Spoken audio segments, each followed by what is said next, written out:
of our soil.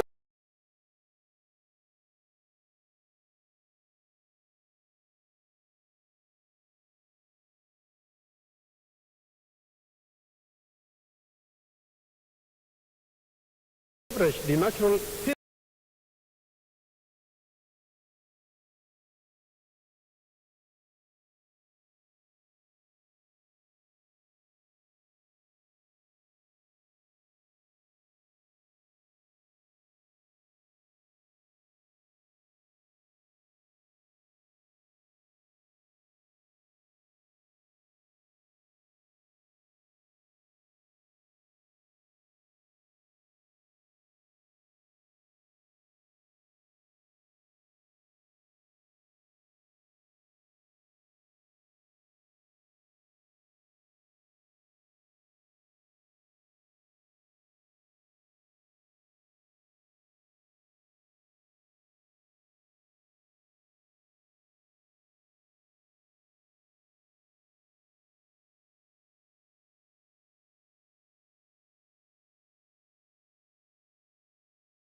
The Indian government have enhanced monitoring the health of our soils through the Soil Health Card program implemented throughout the country. Over 229 million soil health cards have been issued to farmers between 2015 and 2019. This program has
parole. An applause, please.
Messieurs les chefs de délégation, Mesdames et Messieurs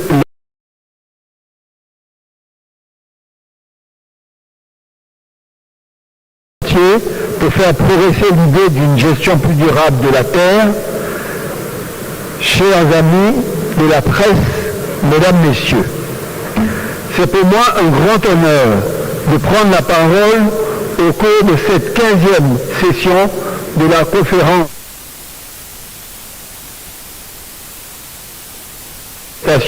et la désertification au COP 15, qui a débuté hier et qui continuera de se tenir jusqu'au 20 mai 2022 dans notre si belle cité, Abidjan.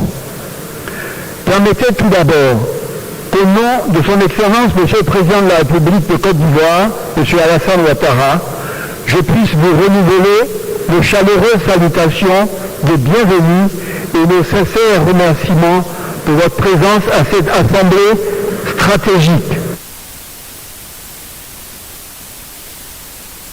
La plus grande réunion des Nations Unies en Côte d'Ivoire. Qu'il me soit également permis d'adresser au secrétaire exécutif de la Convention notre reconnaissance toute particulière pour la confiance faite à la Côte d'Ivoire pour la tenue et l'organisation de cette 15e conférence des parties.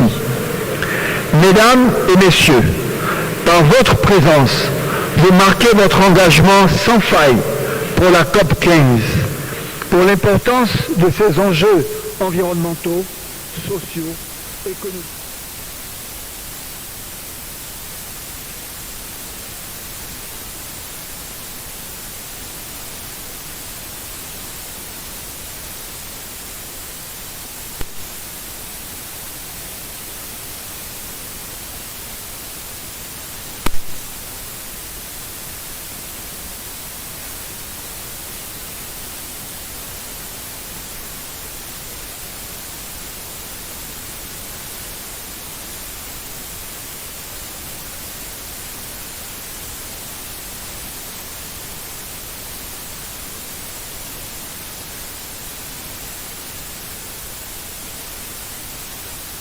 Combat novateur pour développer une agriculture tout à la fois plus durable, productive et innovante face aux enjeux écologiques et démographiques du continent et bénéficiant d'un partage bien plus juste au sein des chaînes de valeur mondiales.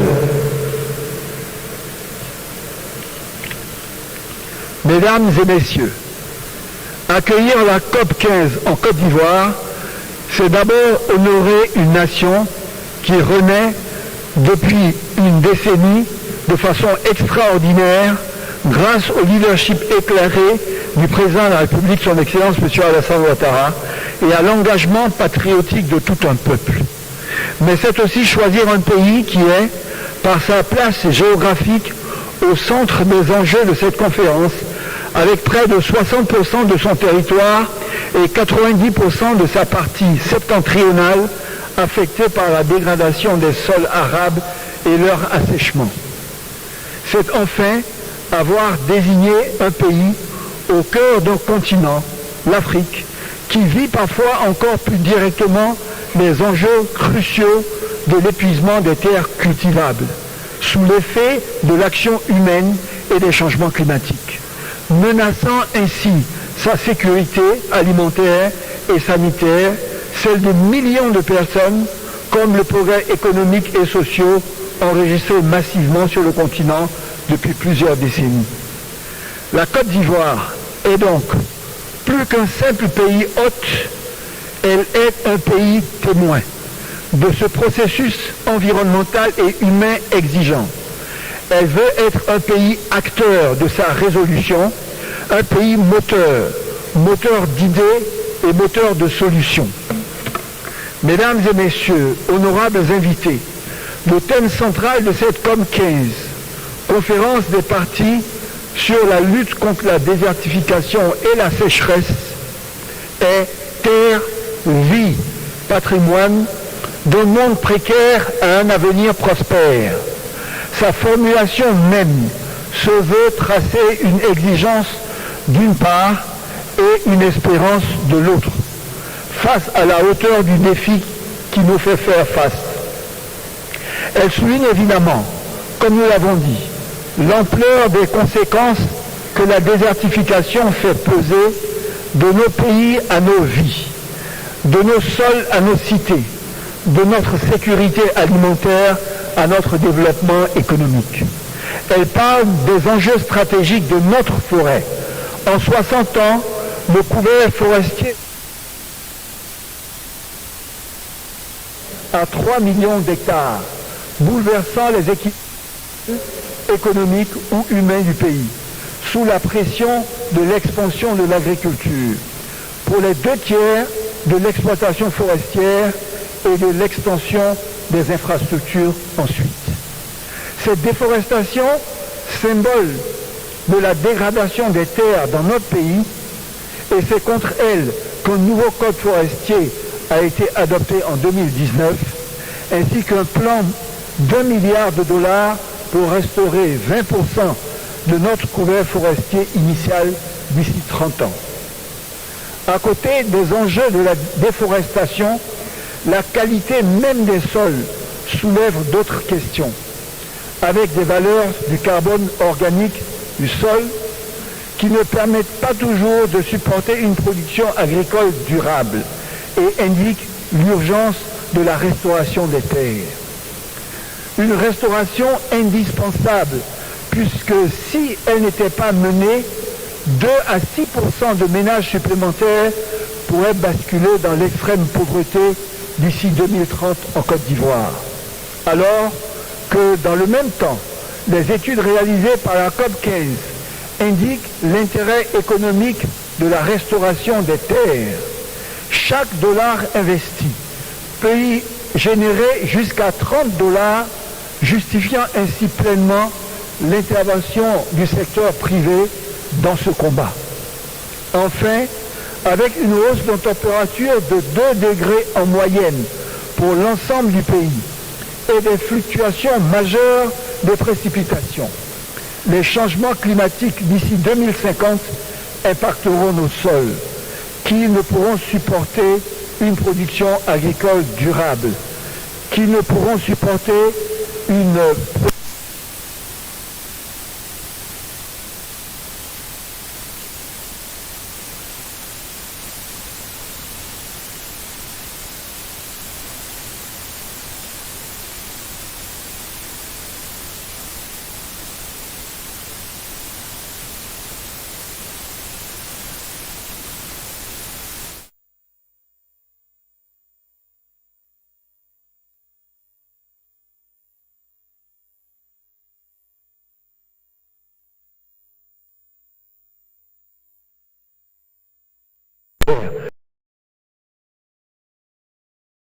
conférence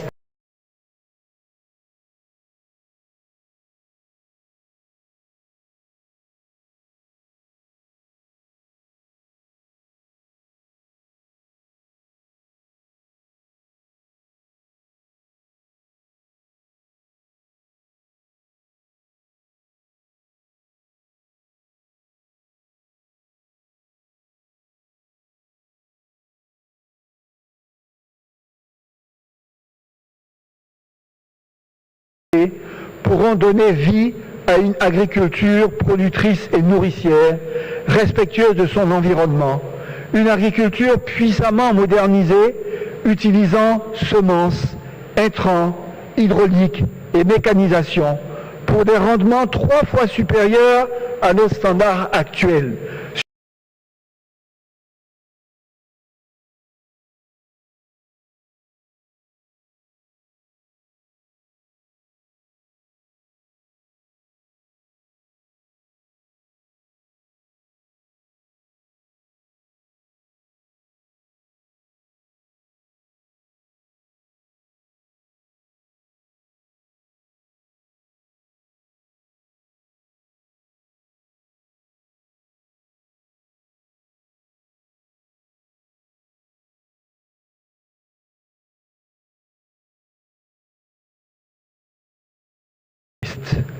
Modèle 9 pour la gestion durable des terres.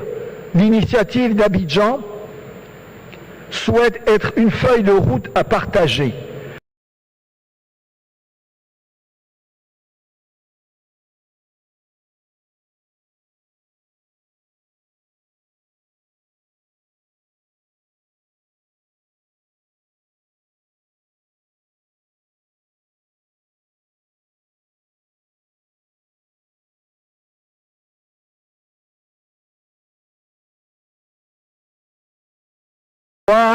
Cherchons l'action. Mesdames et messieurs, la perte de terres fertiles menace notre santé, notre sécurité, notre prospérité. Elle entraîne les crises interconnectées de la désertification, de la sécheresse, de la perte de la biodiversité et du changement climatique. Et plus loin des migrations, de l'agitation sociale et de la déstabilisation géopolitique. La restauration des terres comme de la forêt et la mise en place d'une agriculture écologiquement intensive, intelligente, face au climat, dotée de systèmes de production résilients et zéro déforestation, constitue la seule solution stratégique pour préserver notre environnement et garantir la prospérité de nos pays comme celle de nos populations rurales. Ce sont ces enjeux cardinaux que ce segment ministériel, co-organisé par le secrétaire exécutif de la Convention et le gouvernement de Côte d'Ivoire, va aborder avec conscience et exigence ce matin. Je vous adresse donc, au nom de son Excellence, Monsieur le Président de la République, Mesdames et Messieurs, mes vœux les plus sincères de succès pour ces débats, sur lesquels une partie déterminante de notre avenir repose, en ayant toujours en tête cette phrase splendide de Nelson Mandela, « semble toujours impossible jusqu'à ce qu'on le fasse ». Alors, faisons-le, ensemble. Vive la COP 15 et vive le combat pour une gestion durable des terres. Je vous remercie de votre attention.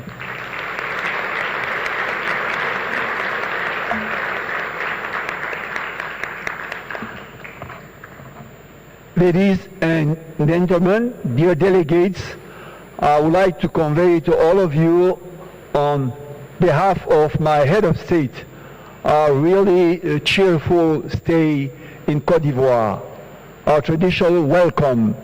Please have a nice stay and be safe during all that time and have a nice trip back home after a fruitful time of work. Thank you, all of you, and I leave you now for the most important part of this COP, the ministerial committee work, where I wish you a fruitful journey. Once again, thank you to all of you.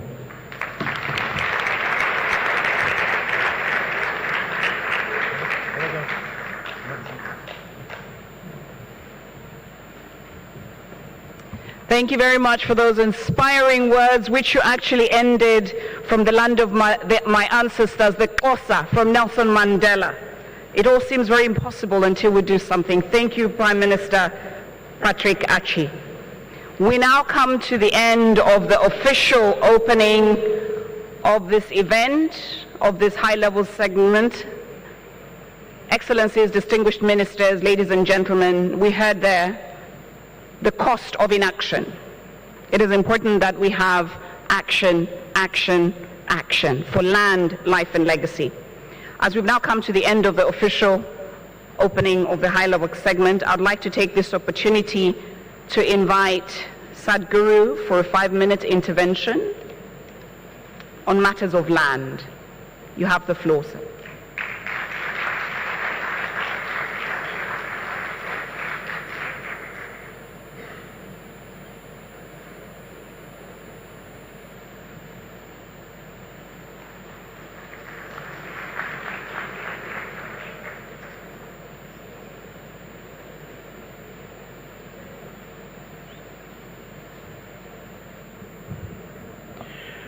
Namaskaram and good morning to everyone here.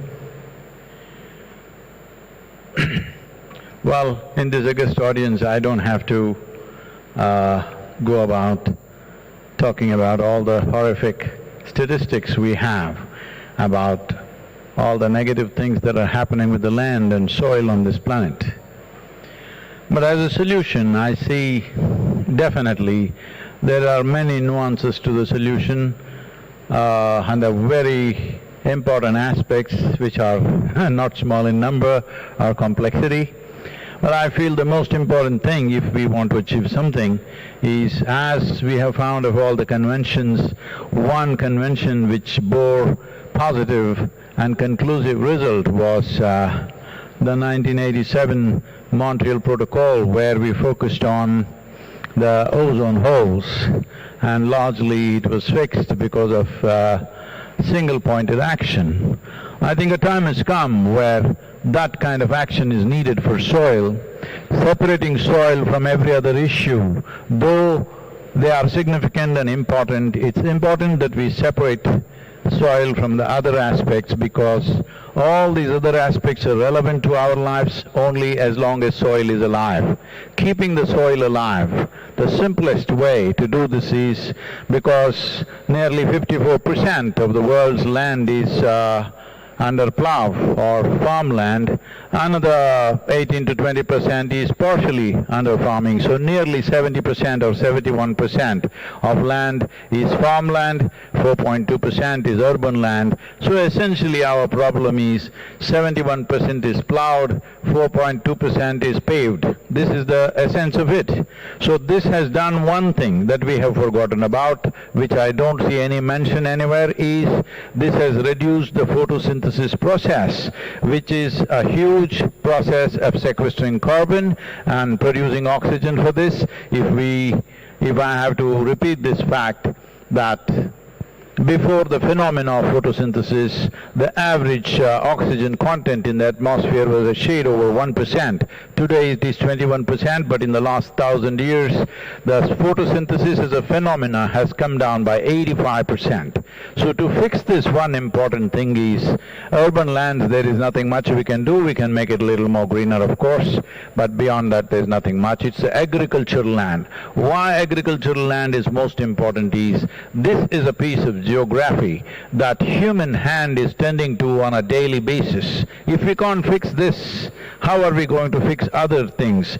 People talk about rainforests, people talk about oceans. I feel if we stay out of them, rainforests and oceans are fine by themselves. It doesn't really need any fixing. The real fixing that is needed is the agricultural land, and every day men and women are tending to this. What is it that we can do? I think the most important thing is to put some food there for the microorganisms, which is the fundamental of all life. Putting food there means organic content should rise. On an average, if you look at it, Northern Europe has 4.8%, 1.48% as organic content, Southern Europe has 1.1%, United States has 1.25 to 1.4%, India has 0.68%, Africa on an average has 0.3%. If you look at this across the world, not a single nation has a minimum of 3%, not even a single nation. So why can't we set this objective? All other issues are there, we can continue to attend to those things, but the most important thing is we as a generation of people keep the soil alive for future generations. First of all, to recognize soil as a living entity. In the last 2 years of me meeting various agricultural ministries across the world, I was shocked to see that more than 85% of the nations on the planet,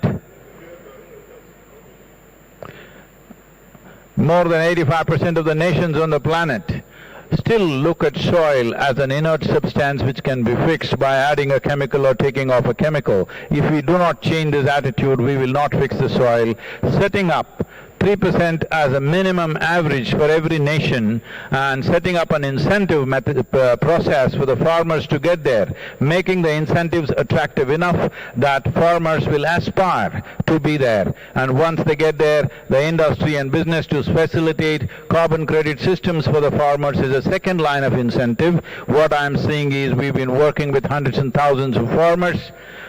We have tried very hard to get them carbon credits, but I'm saying in spite of a very sophisticated group of people working, it's simply impossible to break that carbon credit system. I don't know what it takes. If we don't simplify this, nobody will benefit from this. Not only simplify this, instead of asking the farmer to go and get carbon credits, if he reaches 3%, whatever is that sequestration that's happening, the governments can calculate and offer that as an incentive. The third level of incentive is, instead of just labeling food products as just organic, as if the other foods are inorganic. It is not, and it's extremely difficult, and it takes a whole lab process to measure the amount of fertilizer and pesticide in a given product. either a fruit or a vegetable. So the simple thing is to measure the organic content of the soil, which can be done on the land by the farmer with a little supervision. It can be done. It's a 10 to 15 minute process. So we can establish 3% organic content. Those who have reached 3% organic content, these agricultural products of fruit and vegetable and grain should find a different shelf in the marketplace. If it finds a different shelf in the marketplace, there is enough science to tell us if a field contains 3% organic content, what are the micronutrients which are present in the food, what are the health benefits, what are the preventive health benefits, and what are the benefits for the nation in terms of the number of man days gained, the less stress on the healthcare system, happier, healthier and happier population in the country, what it leads to in terms of productivity and creativity. All this, there is enough data, we just have to correlate this. This three-pronged incentive basis to the farmer will definitely start rolling this disaster that is unfolding in terms of soil extinction. We are using this word soil extinction. This, if we do not reverse now, according to Madam is here, UNFAO is saying that every year 27,000 species of organisms are being lost. At this rate, in another 30 to 35 years, we will reach a place. We can talk as much as we want. Even if we invest all that we have, we will not be able to turn it around, because we would have reached that point of no return. It becomes extremely difficult or nearly impossible. But right now we have this challenge and also a privilege that we are that generation.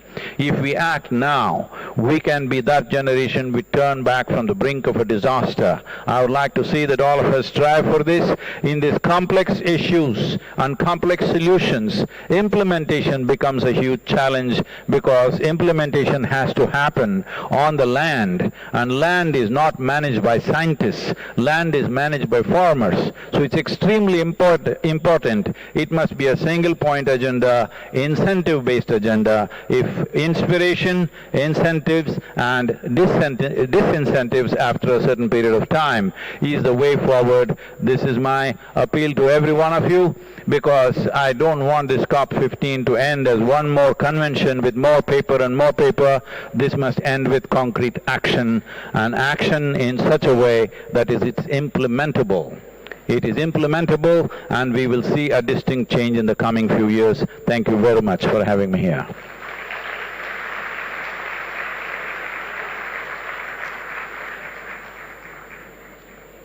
Thank you very much, Sadhguru, for those wise words.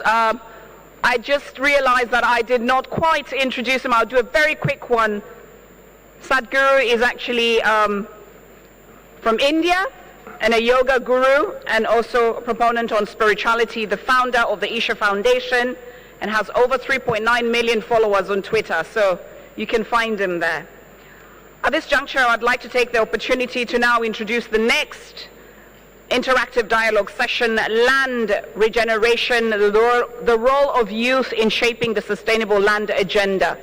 I would like to kindly ask that the panelists come to the front, and I will invite His Excellency Minister Alfred Prosper, the Minister of Agriculture from St. Lucia, who will take over from me as the moderator for this session. Your Excellency.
Distinguished participants, I would like to inform you that I will be the moderator for this interactive dialogue. My name is Alfred Paul Prosper, Minister for Agriculture, Fisheries, Food Security and Rural Development in St. Lucia. This interactive session will address Item 5, High-Level Opening Ceremony, Sub-Item C, Interactive Dialogue 1, Land Regeneration, the role of youth in shaping a sustainable land agenda. I want to just give you the St. Lucian context in terms of youth involvement in land degradation, and in the St. Lucia context, our young men and women in recent years have demonstrated keen interest in land restoration activities, and they understand the negative consequences that climate change and land degradation can have on the social and economic fabric of their communities. We have been seeing a rapid increase in participation of our youth in land conservation activities, particularly in tree planting exercises in degraded areas of our watersheds.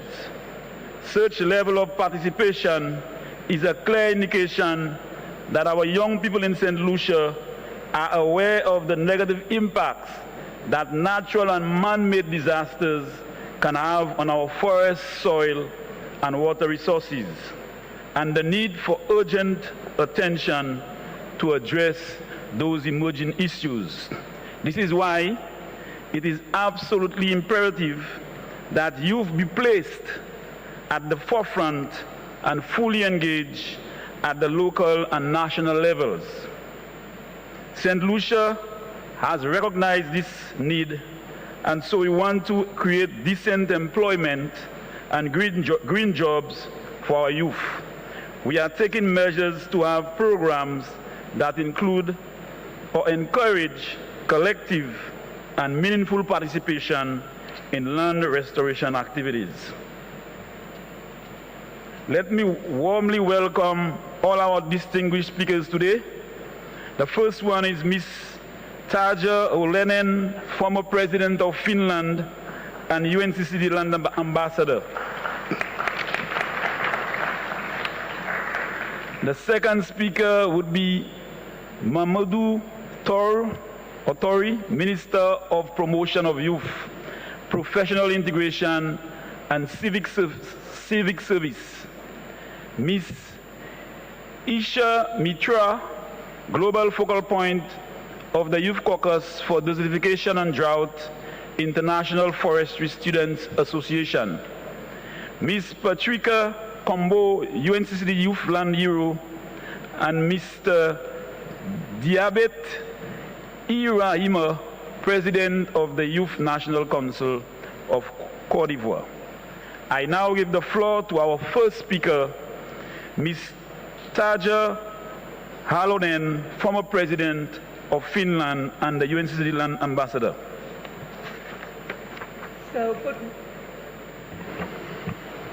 Good morning, Your Excellencies, dear friends.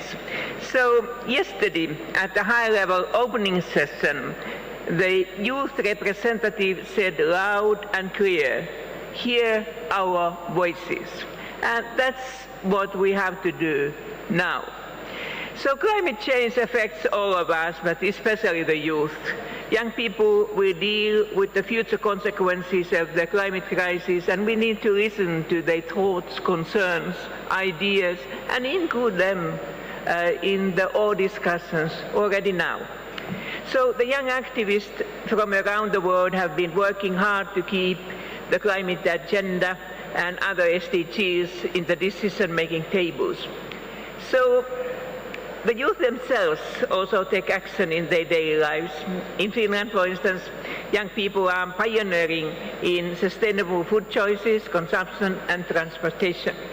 Many young people have been the forerunners when it comes to eating vegetarian food. In only 2 years, the percentage of under 30-year-olds in Finland who have eaten vegan diet has gone from 10% to 15%, what of course is not very high, but this continues. Increasing number of young people have also demanded for the vegetarian food in schools, because we have a school food, which is of course fine, and now the system is already sustainable. But I remember the time when the parents were, nicely said, a bit concerned. But of course, youth have been also campaigning, such as a vegan January, to encourage more people to try plant-based diets. So I think that in my country and in many others, many young ones, also when it comes to the consuming sustainably, have been the forerunners. So I think that this is very fine. We have noticed, according to the data, in Finland, the Future Fund, etc., found that almost half of the people in their 20s are ready to pay extra for a product that is sustainable. The percentage was much lower in older age groups. So what we heard, just exactly the message. I think that it will work in the future. However, the studies have shown that young people in my own country and everywhere find that they do not get their voices heard in the climate conversations or in unsustainable ideas. So we have to start hearing them better. I don't tell that all the young ones are saints, that they are doing the good things, but in growing numbers, and we should support those who have already found the idea.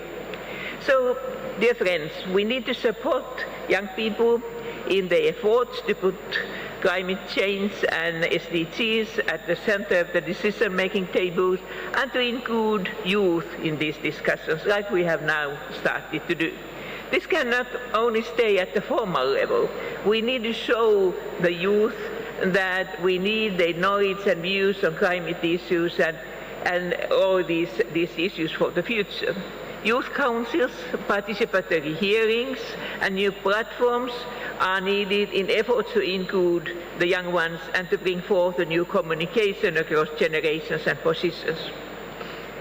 I would like to highlight the intergenerational dialogue, which has now becoming stronger in my own country.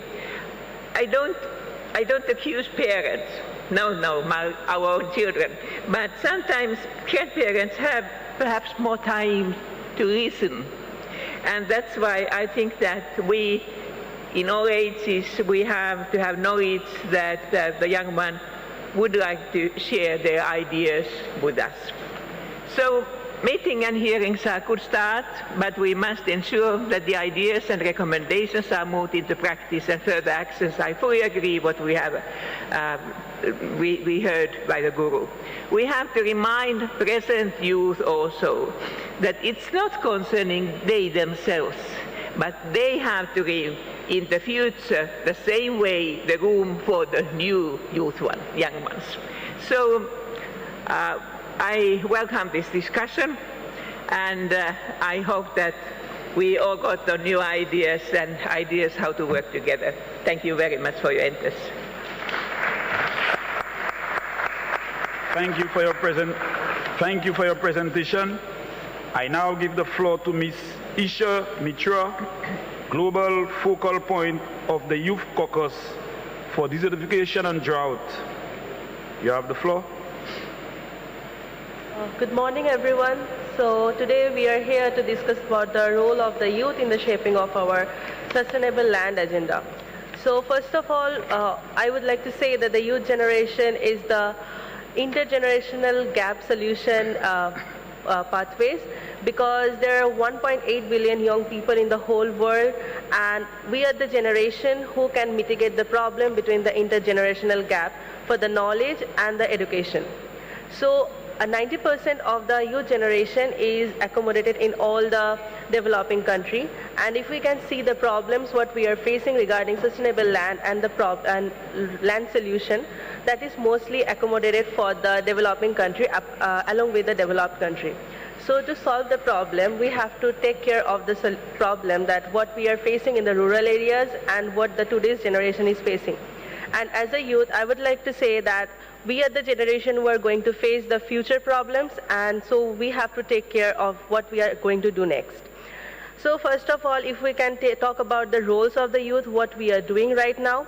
So first of all, we have, till yesterday we had a 2-day session for the Youth Forum where we have heard about the stories about the youth heroes or youth leaders who are working in their own country or globally or regionally.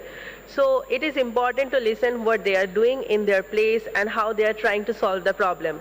Because if we can take the initiative to solve the problem, then we can find a solution.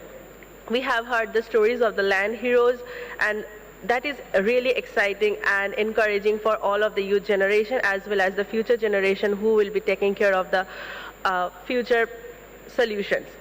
And then we have also heard about the green schools and also the eco schools, which is also initiated by the youth generation, and they are trying to teach the children who are the future also for our world.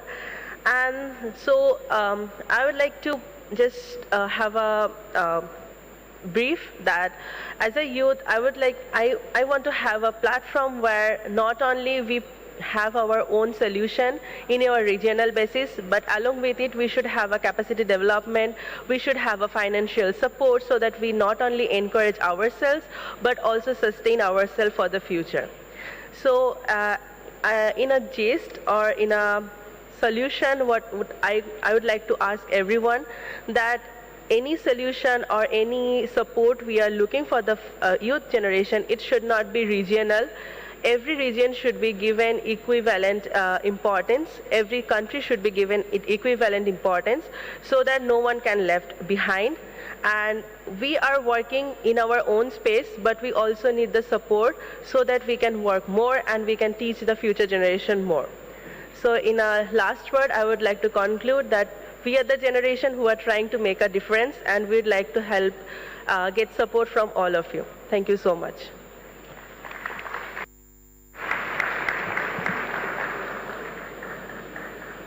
Thank you very much for your presentation. I now give the floor to Ms. Patricia Combo, UNCCD Youth Land Hero. You have the floor. Greetings everyone, my name is Patricia Combo from Kenya, and I run a successful green sector job in the agriculture whereby I farm. Every day I go to bed confident that I have fed the nation, but at the middle of night I'm always worried about the future. And I always get upset when I hear world leaders say the average age of an African farmer is 65, but they do not go beyond explaining why we have 65-old-year people in the farm.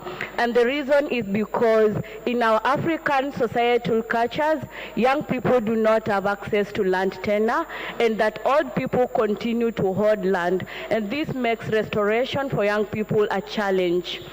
We all know that land lays the foundation of economies and the well-being of societies, and about 85% of young people in the world, they live in areas whereby they depend on land and other natural resources for sustenance.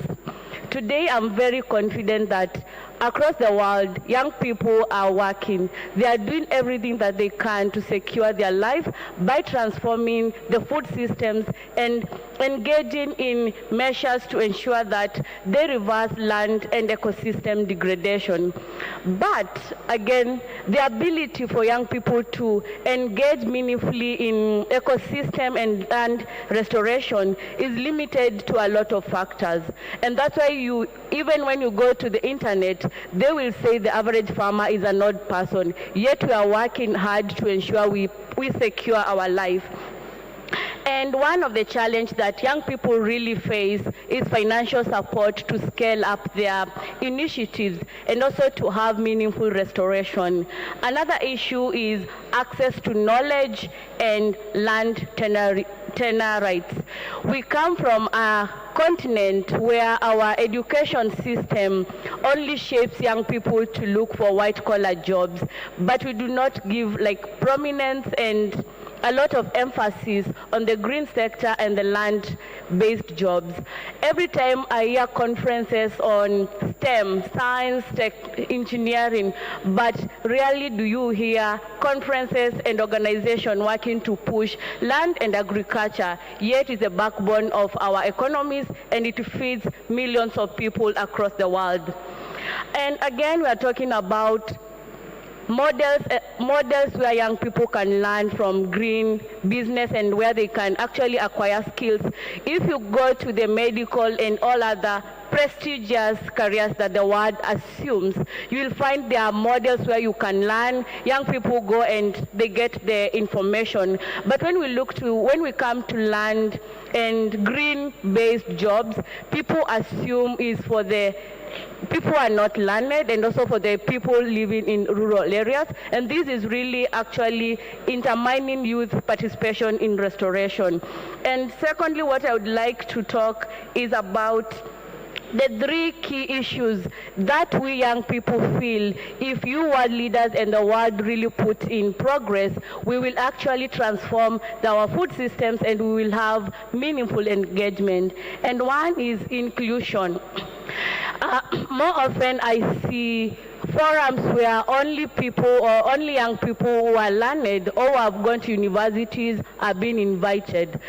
More often we see people from the rural and indigenous young people being invited to these forums, and yet they are the custodians of nature. They interact with nature every day and they understand restoration and ecosystem more than other people. So today we ideally request you to include all young people, both learned, both people from indigenous communities, people running rural, people in the grassroots running rural-led projects, and also young people with disabilities, because young people, no matter where they come from, they have innovation, skills, and talent. The second thing is about long-term commitment. We as young people, we are often really only invited when we are celebrating international days. Maybe it's a day to World Environment Day, World Forest Day, is when we see world leaders and organizations really engage in young people. And because there is not that long-term commitment between organizations and young people tend to feel that restoration is one moment, a one-day event. So we'd like to request you that every time you want to engage young people, you should build a long-lasting commitment to ensure restoration is it's a way of life and it's an everyday activity. And the last one is equal and valued partnerships. How do you want to partner with young people? We do not only you to partner with us for your own benefit, but come to the level of what we are working. You have to understand our needs and why we are doing what we are doing, and this will ensure that we work as a conclusive ecosystem, because we all know restoration is a collective responsibility.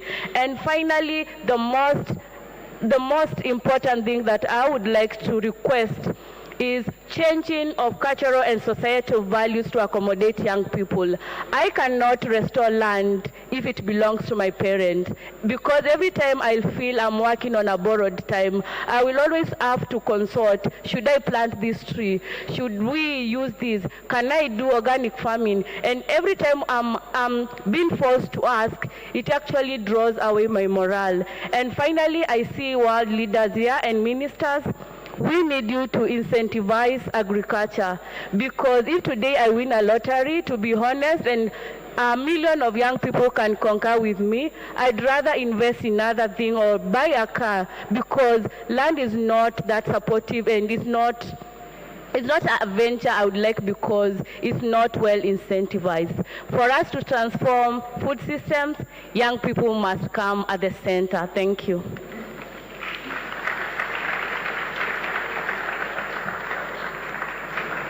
Thank you very much for your presentation. I now give the floor to the Honorable Mahmouda Touri, Minister of Promotion of Youth, Professional Integration and Civic Service. You have the floor. Merci beaucoup. Je voudrais, à l'entame de mes propos, remercier M. le Président et en guise d'introduction dire qu'il y a peut-être 10-15 ans de cela, j'étais donc dans la même position que ces jeunes qui sont autour donc, de cette table. J'ai été moi-même membre de plusieurs mouvements de jeunes, membre de l'Union panafricaine de la jeunesse, très activiste sur un certain nombre de questions. Et ce qui caractérise la jeunesse, c'est sa générosité, c'est aussi cette ambition donc, de se voir associer à un certain nombre de questions liées à elle-même et l'idéalisme aussi qui caractérise cette jeunesse.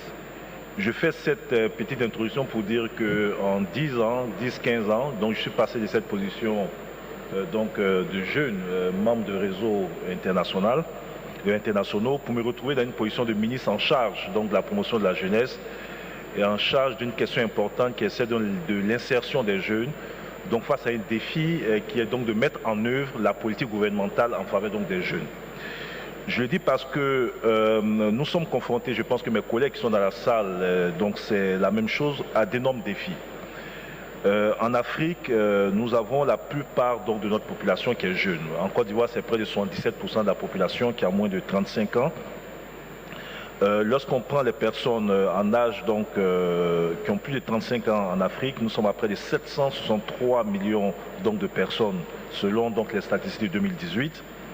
Et chaque année en Afrique, c'est entre 10 et 12 millions de jeunes qui arrivent sur le marché du travail, alors que nous n'avons que 3 millions d'emplois formels qui sont créés. Aujourd'hui, nous avons 420 millions de jeunes qui ont entre 15 et 35 ans et qui sont en âge de travailler, qui pour la plupart sont soit au chômage ou occupent un emploi précaire ou occasionnel.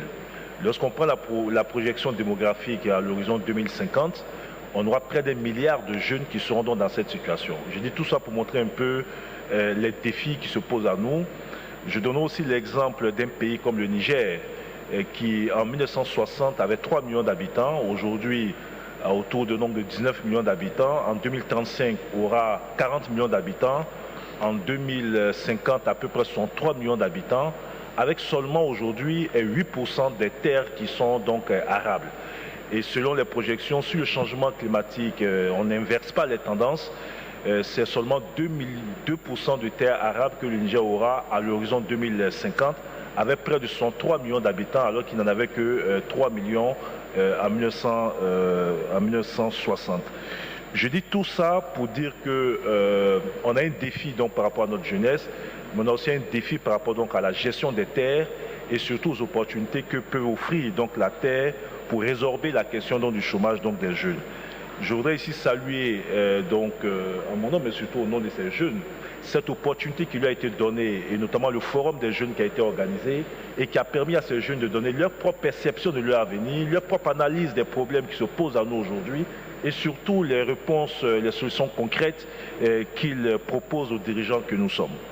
Pour ma part, je voulais juste terminer en donnant un peu quelques exemples d'initiatives prises par le gouvernement ivoirien qui a pris conscience très tôt donc, de ce défi, puisque nous sommes aussi confrontés donc, au même problème, avec près de 16 millions d'hectares de forêt en 1960, pour nous retrouver aujourd'hui à autour de 2 millions d'hectares de forêt, avec toute la pression qu'on a sur les terres, les problèmes fonciers, les litiges, etc.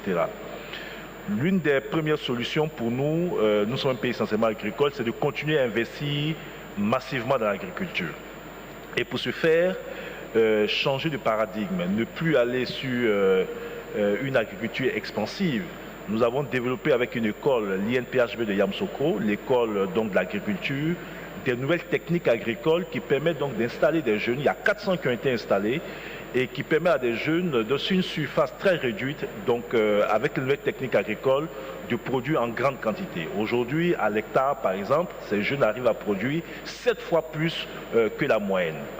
La seconde chose, le défi qui se pose à nous tous, ça a été dit tout à l'heure, c'est l'âge donc des jeunes qui, de moins en moins de jeunes s'intéressent à l'agriculture. L'âge moyen tourne autour de 45 à 60 ans, alors que je vous dis que 77% de la population a moins de 35 ans. Comment réintéresser donc les jeunes donc aux métiers liés donc à la terre? D'abord la sensibilisation, mais les jeunes vous diront aussi qu'ils sont confrontés à un problème de pénibilité. Là, je parle spécifiquement des pays africains. nous n'avons pas encore accès à la technologie et donc beaucoup de jeunes n'ont plus envie d'utiliser de la daba pour aller donc cultiver un champ ou une plantation. Il faut leur permettre donc d'accéder donc aux nouvelles technologies qui ont évolué et qui permettent donc de cultiver de façon plus aisée les terres.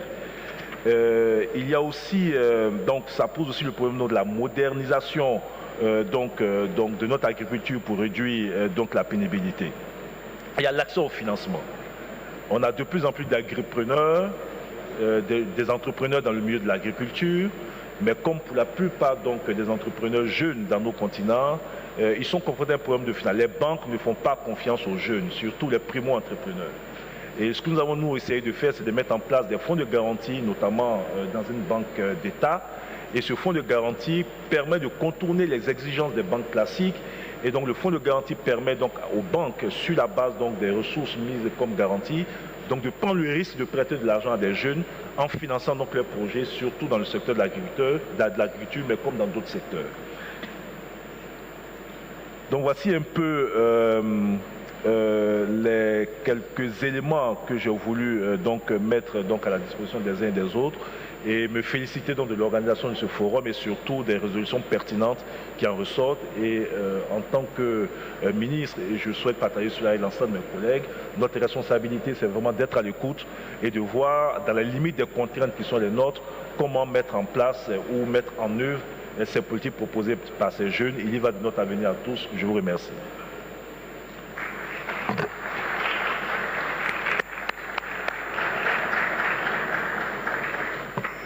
Thank you for your presentation. I now give the floor to Mr. Dibit Ibrahima, President of the Youth National Council of Côte d'Ivoire, who will introduce the declaration of the Youth Forum. You have the floor.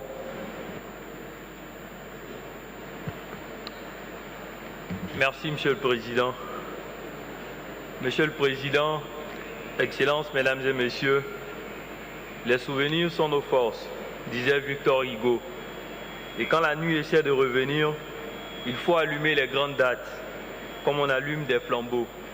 Nous ne savons pas si la nuit essaie de revenir, mais il faut reconnaître que tout au long de ces 30 dernières années, le monde a été en proie à des bouleversements sans précédent qui laissent parfois au cœur des jeunes un obscur sentiment d'incertitude. Bien évidemment, le sentiment par moment d'avoir abandonné notre planète au profit de différents modes de vie qui impactent négativement sur celle-ci. Et c'est justement en ce moment qui nous paraît incertain que nous, jeunes, au nombre de 300, issus de tous les continents, aussi bien du monde rural que des zones urbaines, nous nous sommes réunis le 8 et 9 mai à Abidjan, en marge de la 15e conférence des partis à la Convention des Nations Unies sur la lutte contre la désertification, pour exprimer notre inquiétude relativement au regard des informations corroborées selon lesquelles le processus de la désertification, qui s'accompagne souvent de vastes déplacements des populations et de conflits armés, mine gravement les opportunités qui nous sont offertes. Ainsi, nous suggérons que les États intègrent dans les curricula de formation au niveau des écoles et des lycées des modules relatifs à l'éducation, à l'environnement et au développement durable. L'agriculture, qui demeure la principale source de revenus des pays en développement, mérite également une attention particulière. La participation active de la jeunesse relativement aux enjeux environnementaux, ainsi que le renforcement de leurs capacités à travers les formations dans les domaines innovants comme l'agroforesterie, l'agroécologie, l'agriculture durable, les cultures hors sol et la gestion de l'eau sont importants. Ceci dit, il urge de régler également les difficultés liées au financement des projets agricoles innovants, mais aussi de résoudre les difficultés liées à l'accès au foncier qui constitue une entorse à l'engagement des jeunes dans le secteur agricole. Excellences, nous sommes convaincus que toutes les questions écologiques sont intrinsèquement liées et qu'il faut faire un effort international concerté. Dans ce cadre, le transfert de compétences pour une transition écologique, la création d'une plateforme mondiale de bonnes pratiques et la réduction du taux d'imposition des entreprises vertes pourraient impulser une nouvelle dynamique à l'humanité. Dans cet ordre d'idées, nous appelons les parties à tout mettre en œuvre pour que les déclarations d'intention de la COP15 soient suivies de mesures concrètes. Ainsi, nous sollicitons les personnalités dirigeantes que vous êtes afin de rendre public le résultat de nos travaux en l'inscrivant à l'ordre du jour de vos pays respectifs, de nos pays respectifs, ou en l'apportant à l'attention de leurs parlementaires ou de toute autre façon appropriée. Enfin, nous prions le secrétariat de la Convention avec le Forum des jeunes d'organiser une rencontre de jeunes parallèlement en vue de décliner la présente déclaration en plan d'action concret et opérationnel. Mieux, nous sollicitons la participation d'un plus grand nombre de jeunes aux prochaines COP. Mesdames et messieurs, en plus des pouvoirs publics et des partenaires techniques et financiers, la jeunesse doit apporter également sa contribution, raison pour laquelle nous décidons à partir d'Abidjan de lancer à compter de ce jour l'initiative mondiale « Un jeune, un arbre ». Et nous demandons aux États de s'associer à ces initiatives citoyennes au niveau de leurs pays respectifs. Car ce n'est qu'au prix de ces efforts consentis que nous venons de relever que nous parviendrons à assurer une meilleure suivi pour notre planète. Je vous remercie.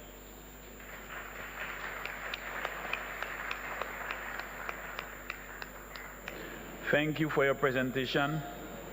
Distinguished delegates, the floor is now open for our interactive dialogue on land regeneration, the role of youth in shaping a sustainable land agenda.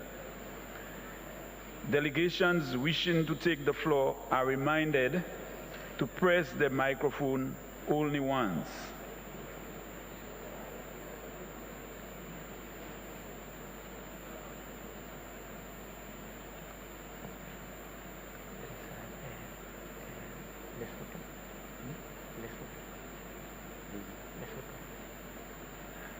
I give the floor to the distinguished representative of Lesotho. You have the floor.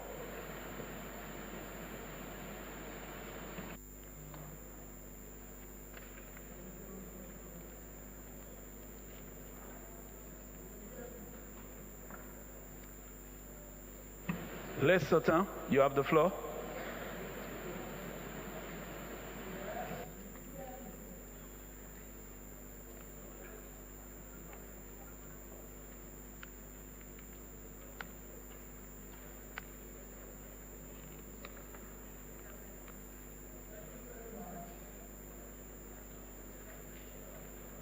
We seem to have a problem with the mic.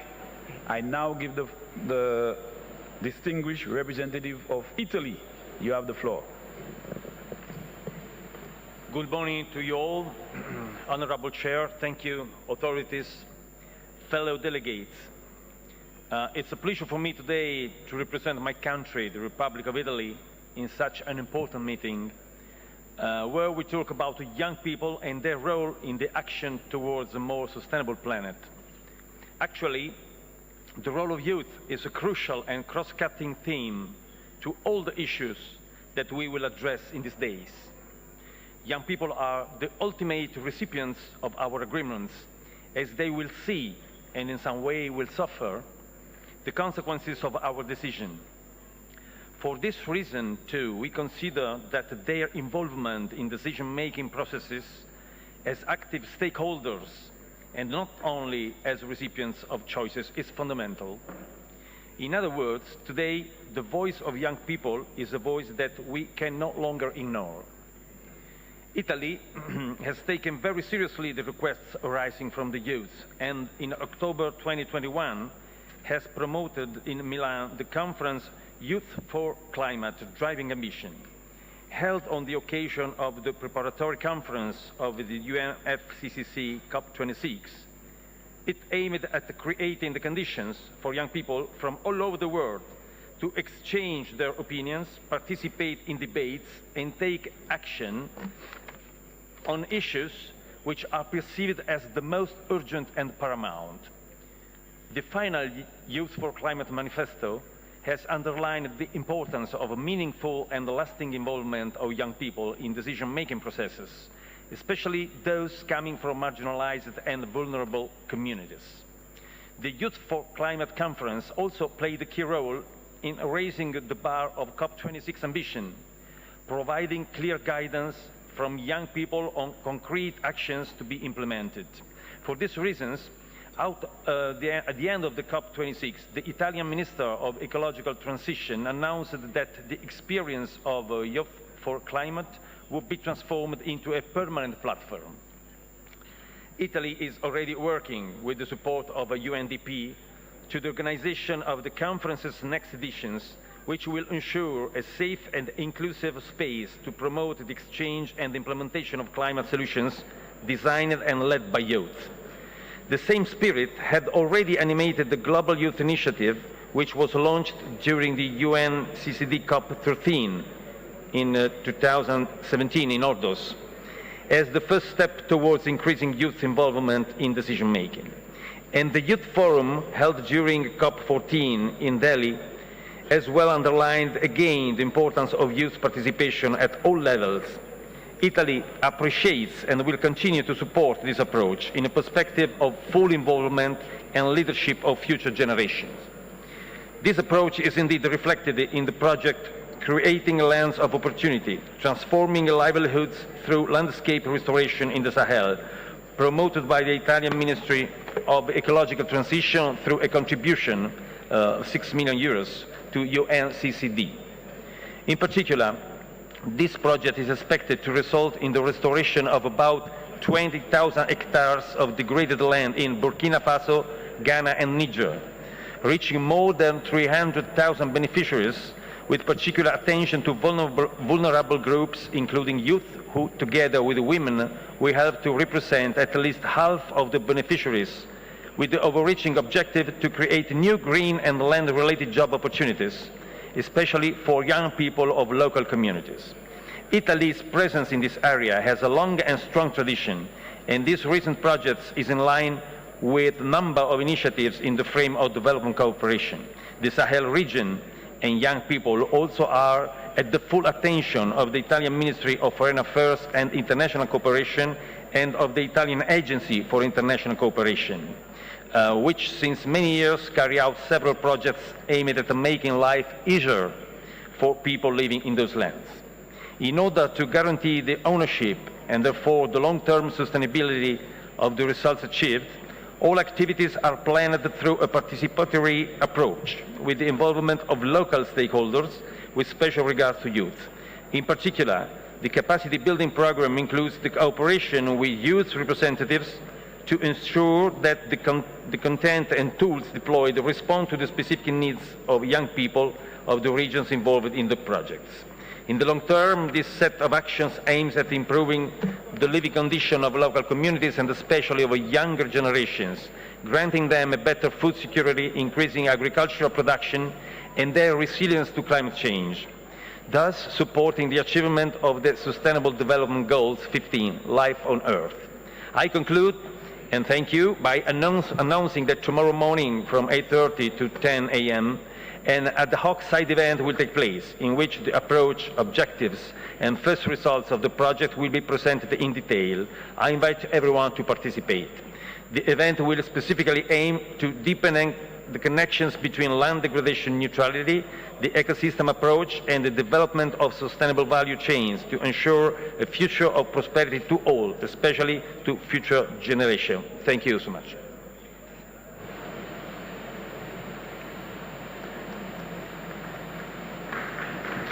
Thank you for your statement.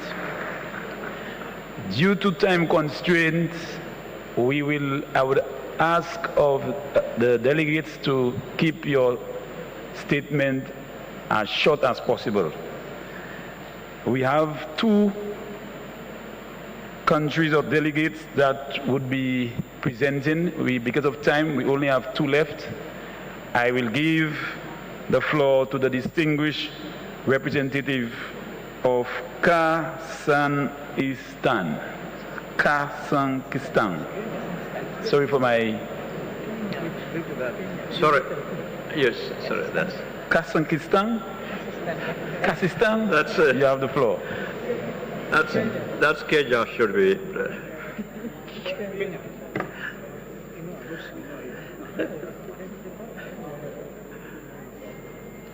The mic is for Kenya.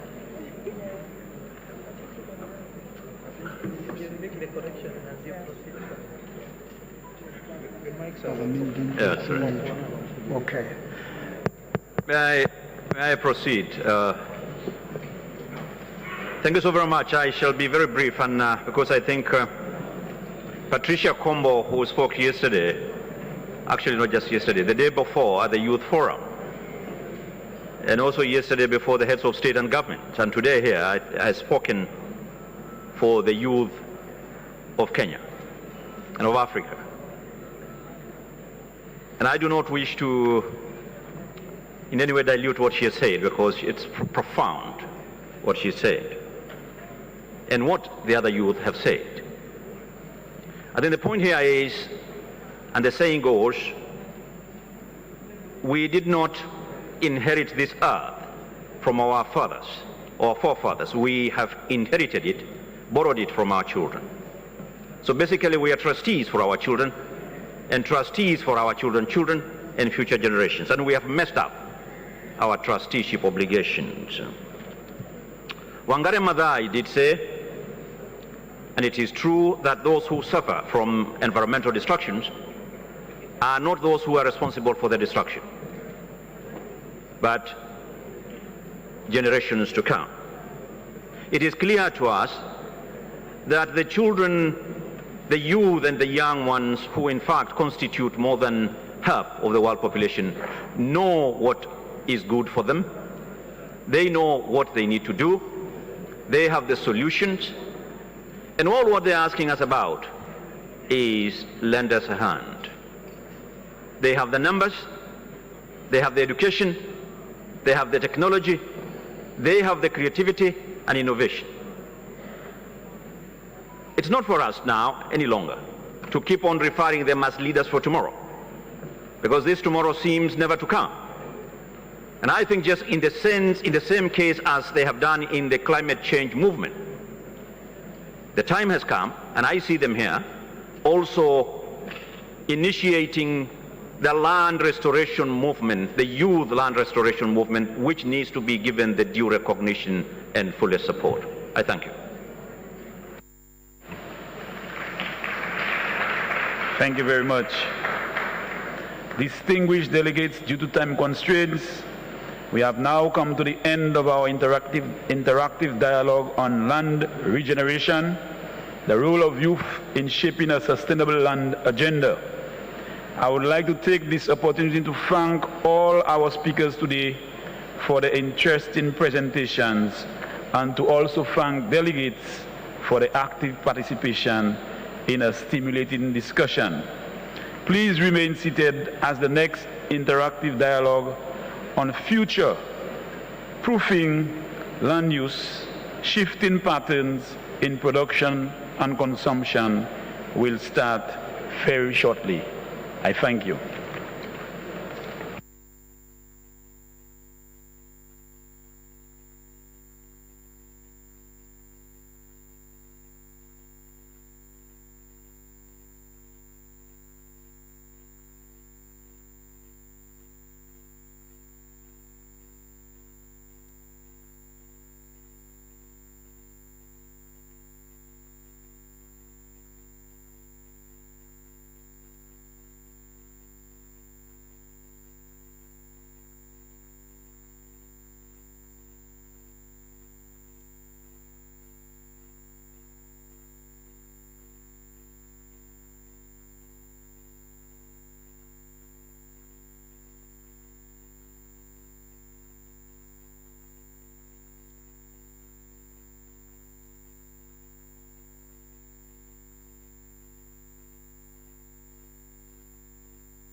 Excellencies,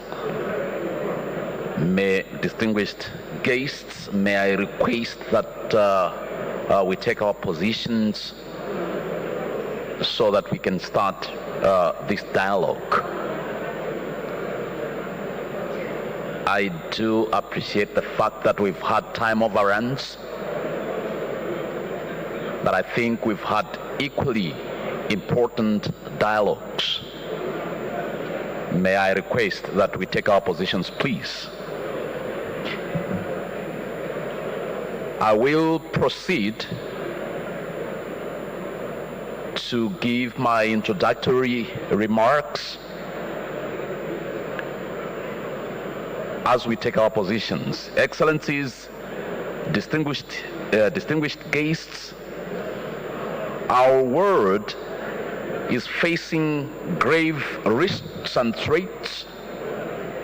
Industrialized and globalized production systems have made our goods and food supplies seemingly plentiful and cheap across the globe, feeding and providing for millions.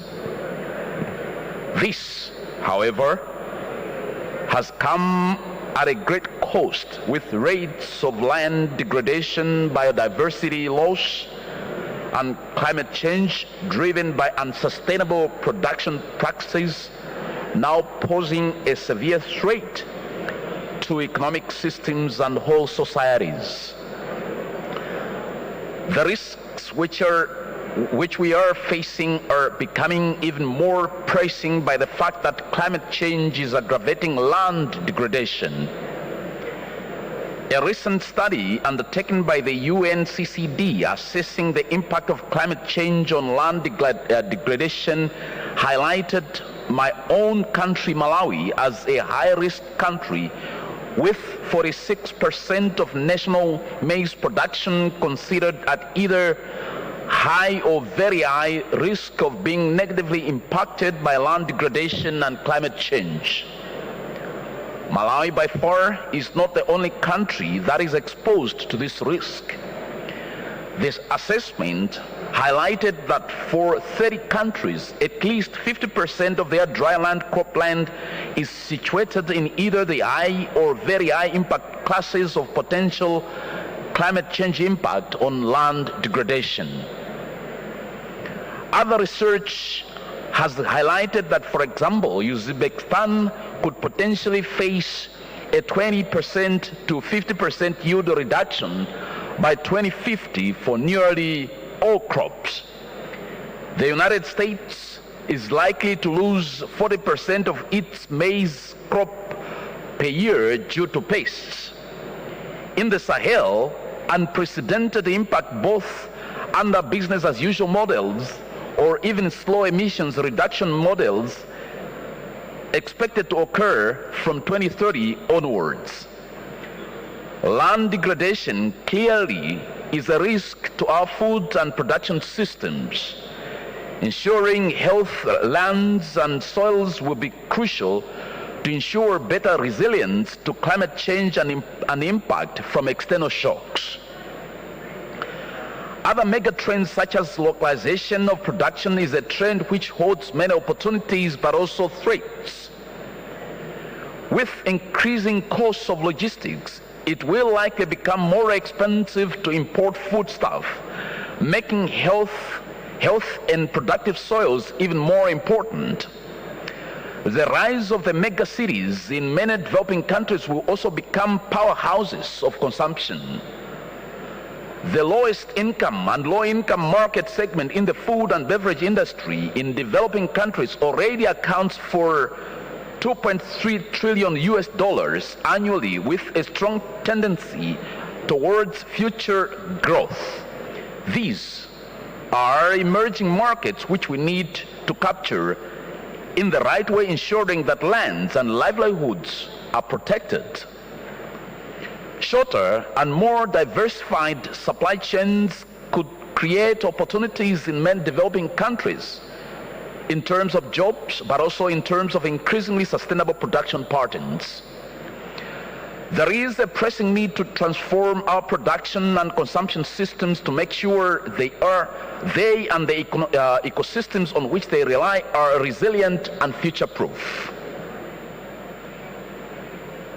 Excellencies, distinguished delegates, we, following this background, are now going into the dialogue questions. And the first question will go to Ms. Florica Hoya, Director General, DG Environment, European Commission. And the question is, what are the biggest global challenges to food security, and what are some of the European Union's responses? If you may take that question. Thank you so much. And I will be a bit broader, just food security, because of course healthy soils are important for food production, but I would in general like to say that we all, and that means all of us, we have to really take care of future-proofing our land use, because it is under stress everywhere. And that is because of drought, because of floods, because of soil erosion, all kinds of drivers that we know, and the triple crisis is one of the biggest drivers for that. And what you might not know is that drought is a big concern, and in Europe, and we are very strongly affected. You just mentioned it about Malawi, but about 25% of land in southern, central and eastern Europe, 25% is either at a high or at a very high risk of desertification. We all know about the Sahel zone. The Sahel zone is going up, and now it is 25% at severe risk also in Europe. And that of course has an impact on food and food security, or I would say in Europe it's more food affordability at this moment, because it might change. Because only when you have healthy soils you will also have the foundation for a healthy food production. Now we have other drivers as well. It's not just the triple crisis and what we are talking about here, but we also have overconsumption. It's also a driver of stress on land. And we have food waste, which is a big problem, because we do produce, but we lose it, not just because in the end consumers throw it away, but it's already on the way from the production, transport to the supermarket. We lose food, and create food waste. And that is something on which we are now looking, because we had just, some might have heard it, we are being looking critically on the future of Europe, and we had a conference on it, and the consumers, the citizens, one of the issues that came out is food waste. But we also have, of course, an over-reliant production on meat, a diet which is too much meat-based. And when we look at Europe, most of our land is used not for crops, but for that you would protein for health and human consumption, but rather for food feedstock. So feedstock for livestock. That is where most of our land is used, and that is of course absurd, especially if we now have, because of the war in Ukraine triggered by Russia, of course we have all these extra strains on food production. And we also have it from that we lost grains and access to grains. So all these drivers are similar in your countries, not just in Europe, but they are amplifying, and we all have it, and urbanization comes on top. So everybody looks at, like, how do I use my land for food production, for urbanization, or for now putting down renewable installations. So there is a stress on land. We looked at the side of the European Commission, because we are a regulator, we put out legislation in order to nurture member states into going into the right direction in Europe. And that is through a biodiversity strategy, and then we had our soil strategy and our forest strategy, because all of this is intertwined. A healthy soil means also healthy forests and healthy ecosystems. And we now look into how to regulate soil in particular. And I give you a few examples what we look at. And all of this is relevant for food production, but not only for food production. Because as we know, climate change is advancing, so we have to look at, for instance, re-wetting our global, our peatland. Peatland for the moment is partly used for agriculture, and we have to explain by re-wetting the peatland, you can still use it for agriculture, but different types of agriculture. So it's not perhaps the grazing of cattle in the current form, but different cattle and different agricultural forms. But if we don't re-wet our peatland, we lose extremely important carbon sinks. So we can't afford not to go on that. But when you look at soil, we also have to look for circular economy, because as I said, there's stress on soil. For what do you use it? We will also have, all of us, we will have an enormous stress for construction on reducing soil and excavating soil for, just think about sand. How much sand globally we will use in the future for all types of construction. And therefore, we also have to look at reducing the sealing of the soil through urbanization, and decontaminating of existing industrial use soil installations which have contaminated the soil. So you have to look at soil from a lot of different angles, and one issue is of course the nexus with water and groundwater health, because that is also linked again to agriculture. We have to improve the digital knowledge, and we will go for an observatory for healthy soils. One of the big issues we are now looking at is how to make member states go and restore land. And that is again an issue, because you have different conflicting interests. And again we have to explain, because when you go maintain and restore your land, it doesn't mean you cannot use it. It's not unproductive land. It is still even used for agriculture. So lots of legislative proposals we are looking at, and it's difficult because there are, as I said, different interests linked to it. I stop here and then I hand over. Thank you very much, Director General, for that insightful response to the question. We now move to the second question, which will be tackled by Maria Semedo, the Deputy Director General, Food and Agricultural Organization. Deputy Director General Semedo, from a global and future-oriented perspective, is our food production secure? What can we do? Thank you for this question, and good morning to all. I think that the previous speaker has already mentioned, and she showed that our food production is not secure. But let's look at the food we have.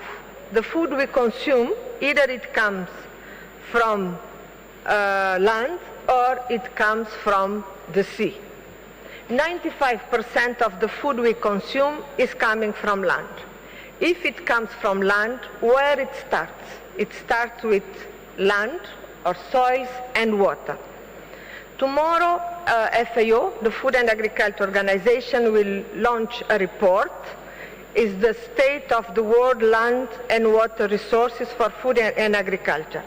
And these reports told us that we are reaching an alarming point, that our land and soils and water are stressed at a critical point, and this is putting pressure in our ecosystem and the services we provide to Earth.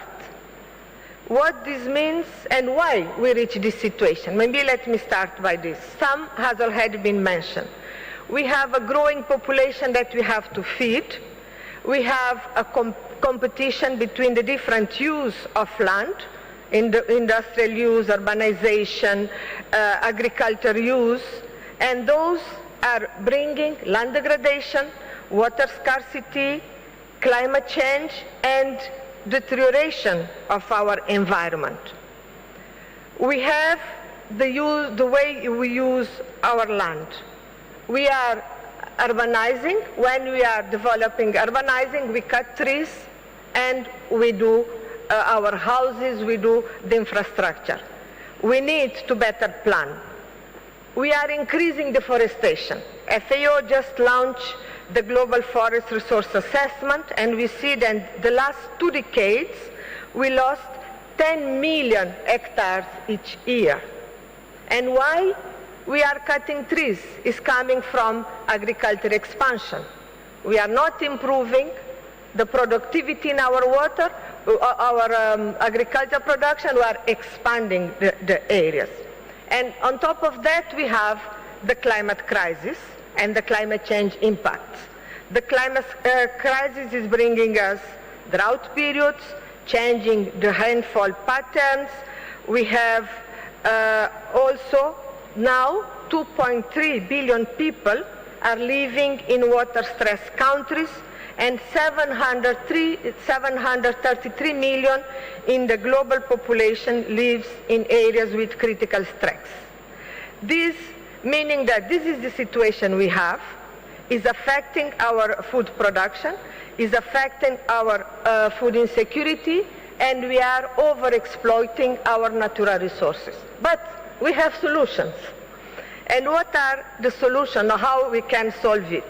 I think we all talk about how we can have better planification regarding our sustainable land management, how we can have sustainable agriculture, how we can mitigate land degradation, desertification, and optimize the use of our natural capital in order that we can increase our resilience, we can reduce or increase our capacity to adapt to climate change, and at the same time use in an efficient way our natural resources. And this we have how we can have better integration of agriculture and forestry, agri-silvo-pastoral systems, and we have in a systemic approach and a circular economy, as the previous speaker has already said. How to do it? We have technology and digitalization, where we have data guiding us how to better use and manage our natural resources.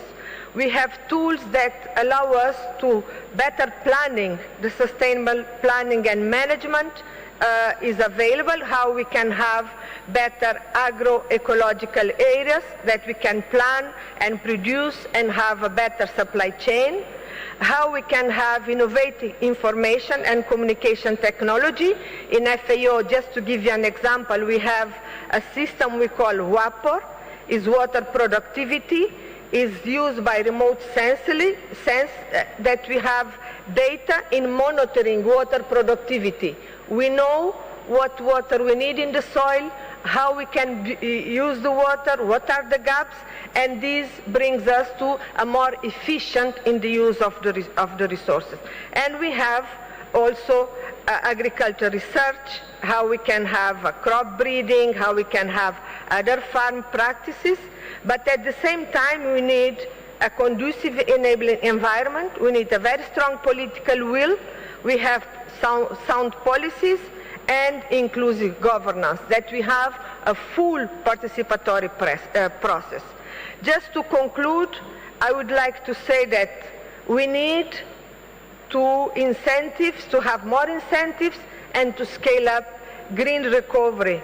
And how we can do it? In this moment we have 540 billion subsidies to agriculture. How we can reorient these subsidies in a more productive, in a more green economy. How we can also bring the private sector. How we can bring the small-scale enterprise, the larger companies, and also with the small, in a way that we can have sustainable production. But third, as consumers, we need to better choice, to have a better choice in what we consume, how they are produced sustainably, and how they are also healthy.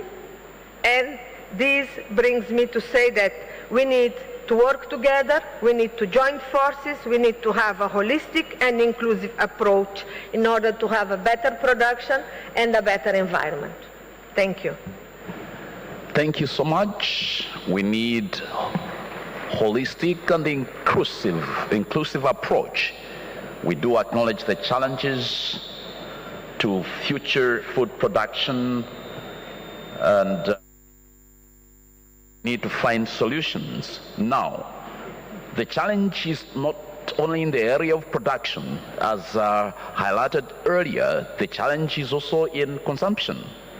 Now, I would like Mr. George Laguna Celis to tackle the coming question.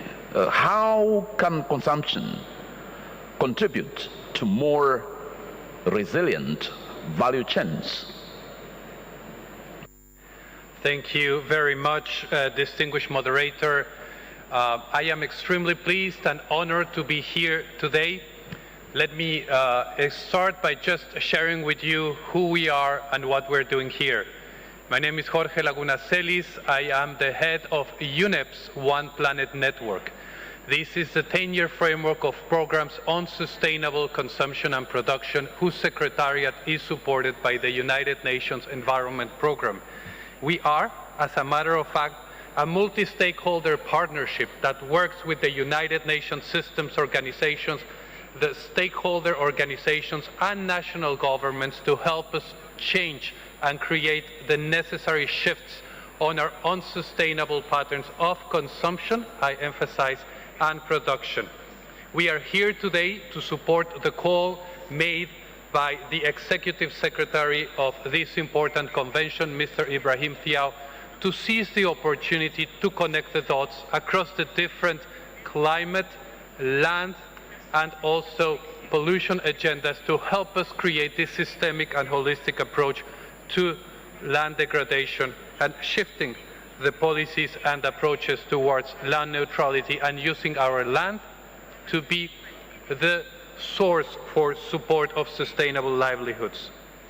The first message that I have for you today in addressing consumption, you have already addressed it already in the past COP14, in your decision 20, in which you mentioned that in order to address land degradation neutrality, we have to address the flows of consumption related to the land that produces the goods that our societies depend upon.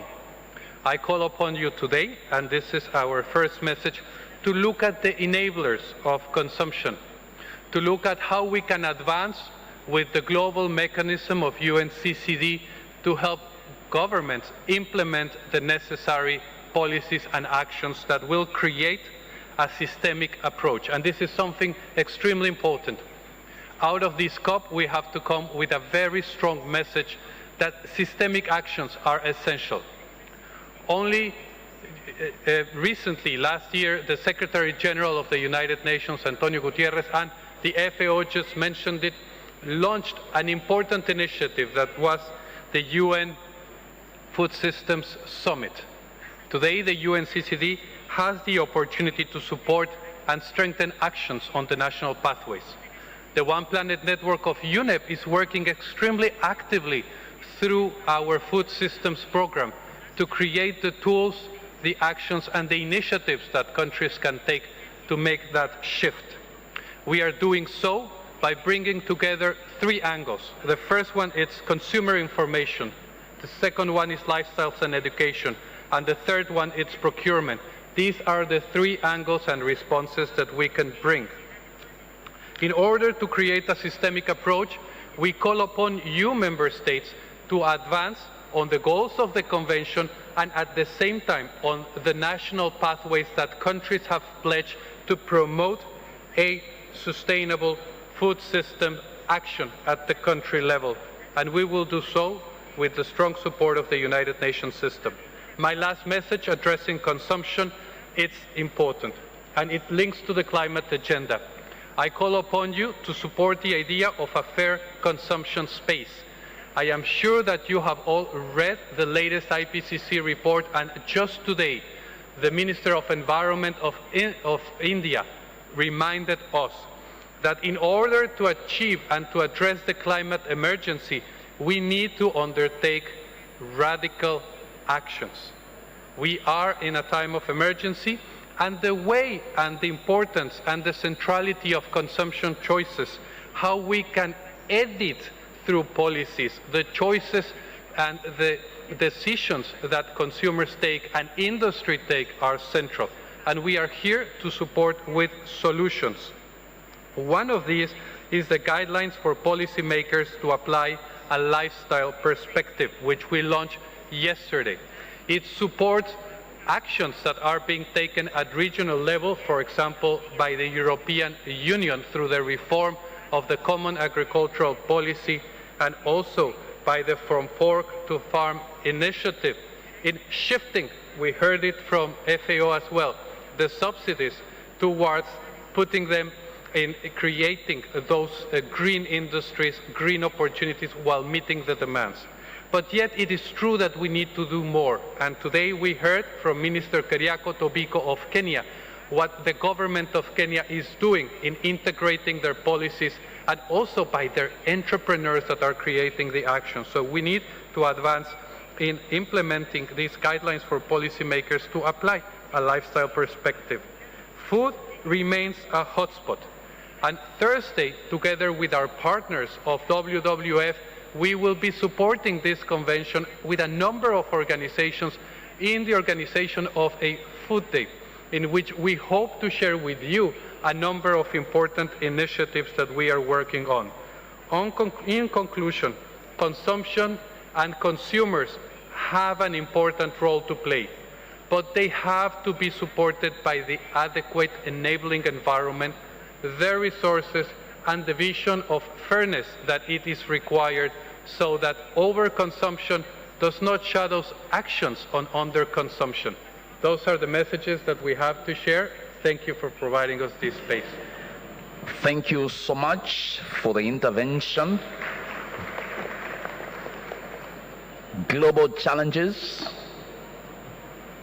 to production and consumption, yes. Solutions, yes. But we need the lifeblood to implement these solutions. Now I would like Dr. Joy Puri, the Associate Vice President, International Fund and Agricultural Development Effort, to take the following question. Associate Vice President Puri, how can we better integrate the financial systems to future-proof food systems and invest more in ecosystems restoration? If you may take that question, please.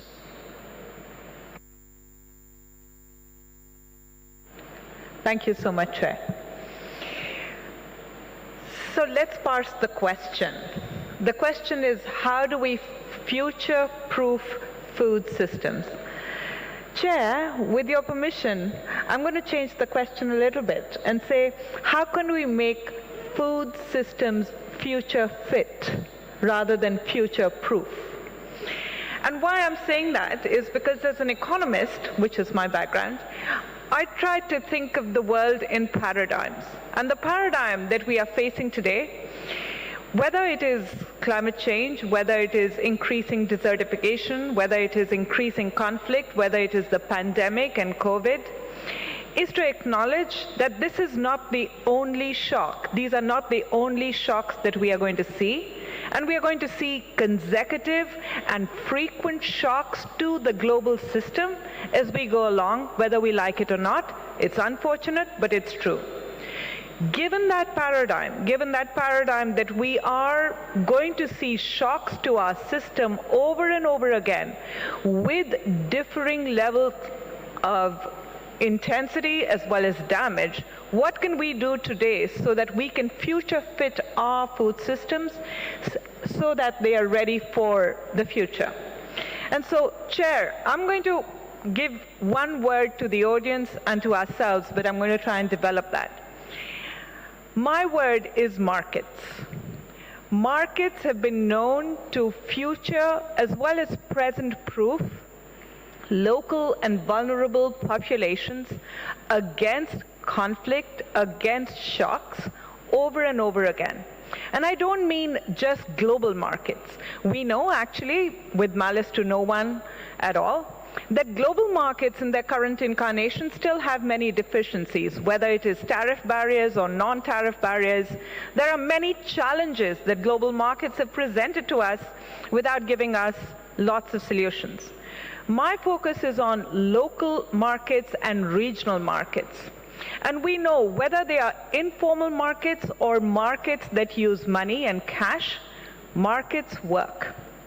They help to provide coping strategies to people so that they have better food, they have better inputs, they are able to smooth their consumption as well as their production.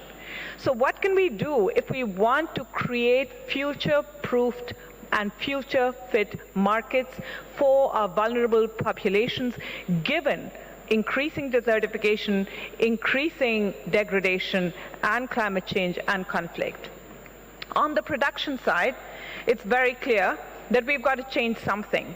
Last week, there was a report that came out that said that 193 million people were now food insecure.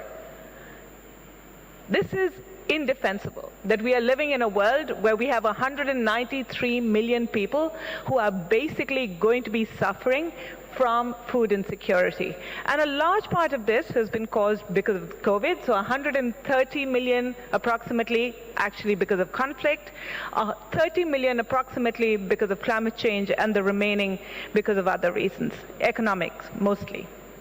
So what do we do in that context? Clearly, we've got to change our productivity. And our productivity, we're doing a lot of things.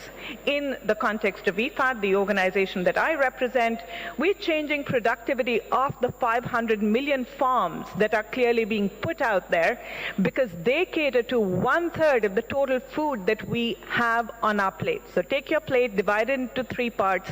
1/3 of it comes from small farms. That is, people who till on plots of land less than 2 hectares. And we've got to change that. We're changing that with indigenous systems, indigenous knowledge systems, and local systems. I have an example, several examples actually, where, for example, in Jordan, in Niger, we are using dune fixation, agroecological approaches, water conservation techniques, half moons, restoration of pastoral rangelands that are helping to increase productivity. We are also using agroecological approaches, but clearly these have not become scaled up. We are also looking at rural finance. So with the Great Green Wall and work that we are doing with the GCF, we, as well as with the UNCCD, we are putting out more than $500 million of investments in the Great Green Wall countries so that we can increase financial access as well as productivity. But clearly, that's not sufficient, Chair. I think what we've also got to look at is demand. And I know that I'm at the end of my remark period, but just a minute, hopefully. Okay, so demand is clearly important. And we know that most 80% of the calories that we have today come from 3 crops, and I'm hoping I can get this right. Wheat, maize, and corn. 80%. Oh, sorry, and rice, I beg your pardon. So 80%. That's indefensible too. We have much better food and we have much better sources of food than we currently consume. And we've got to change that too, right? So we've got cassava, we've got sorghum, we've got millets, we've got, we've got cassava, sorghum, millets, sweet potato, so many foods that are non-wheat, that are non-sugar. So we've got to move away from them. But again, we need markets to help us change that.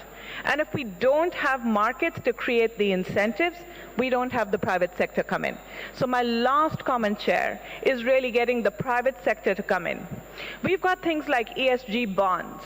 Why don't we have bonds that can really focus on getting investors to help aggregate investments in areas that are going to certify better and better nutrition for all of us?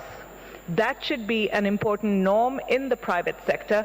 And as international organizations, it becomes our responsibility to not just provide the incentives, but also provide the policies so that the private sector actually finds it useful to invest in these areas. Thank you so much. Thank you so much for that intervention, acknowledging the fact that we've got unlimited wants, but limited means of meeting those needs and wants. We need to make sure that our systems are efficient and effective, and we need to identify stakeholders that will help us achieve that. Now, we will want to be as practical as possible. I will go to Mr. Clare, the head of Partnerships for Sustainable United Phosphorus Limited. Mr. Clare, what are solutions from your work that could be highlighted to ensure better resilience of agricultural sectors? Thank you, Honorable Chair and distinguished guests, panelists. It's a great honor and pleasure to be here. So my name is Florent Claire. I represent UPL. UPL is a global leader in sustainable agriculture solution, manufacturing and distribution. We have more than 30 years of presence on the African continent. And I think I just want to give you a few examples, concrete, tangible solutions examples to restore soil life and combat desertification. And I'm really glad because many messages have already been shared by my guest panelists, friends, and I'm just coming here to provide more concrete solutions and reinforce that message. So I think the first obvious message is to restore soil natural fertility. And this can be done both through preservation, regenerative agriculture, like minimum or no tillage, but also through soil health technologies capable of optimizing existing fertility and existing productive system potential, like using free nutrients from the air. Denitrogen is available in the air, so we need to use it for plant productivity.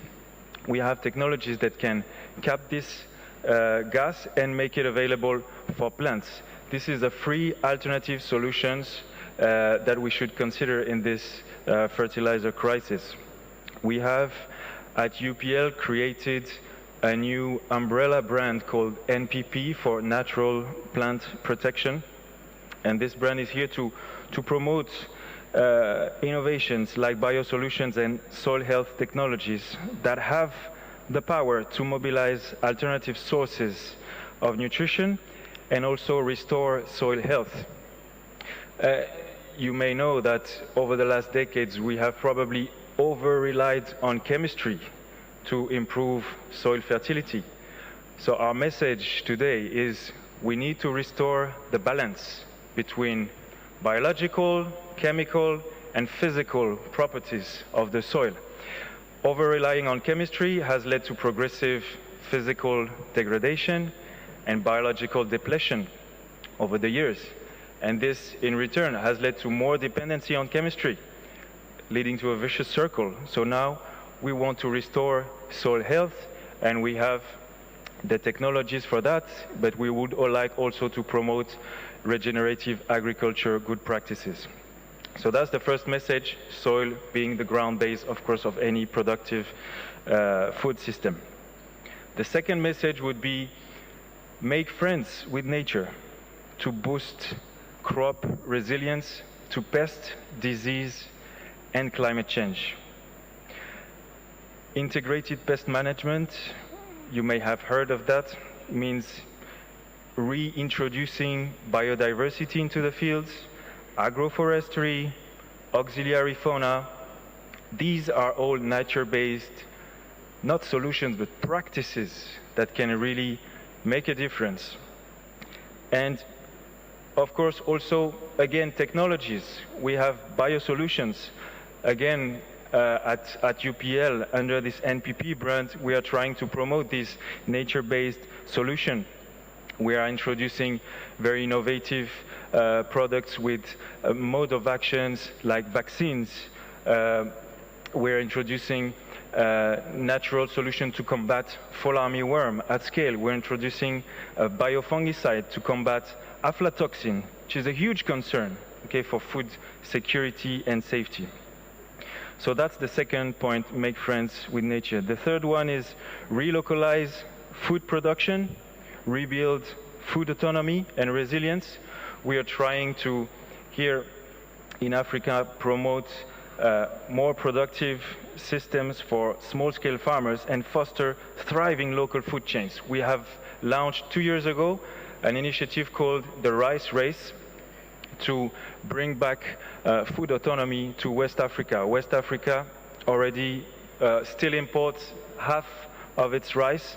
As my colleague rightly mentioned, is still the top 3 staple food in the region. We have launched this rice race to call action. We want to double the yields of rice over the next 5 years over 9 countries in West Africa. But for that, we need to finance access to the right inputs and to the right capex for the national champions. And for that, we need help of financial institutions. My last message, and this also resonates with the previous interventions, is reward farmers for environmental services that they give.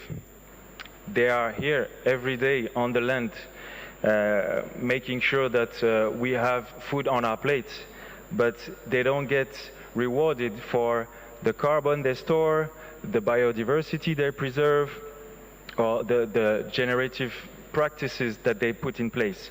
So I want to really encourage systems for carbon credits, price premiums, certifications, label, etc. But we need to reward the farmers. And for that, again, coming back to the market question, we need to make consumers pay the right price and inform them about the right cost of their food. The cost of food is not only the cost of logistics and inputs, it's also the cost of environmental degradation. So we need everyone to join forces to go in that direction, and we have humbly launched the Gigaton Challenge, an initiative to collectively reach 1 billion tons of CO2 sequestrated in the next 5 years. So these were a couple of suggestions. Thank you, Honorable Moderator. Thank you so much for showing us practical interventions in dealing with the challenges that we do face.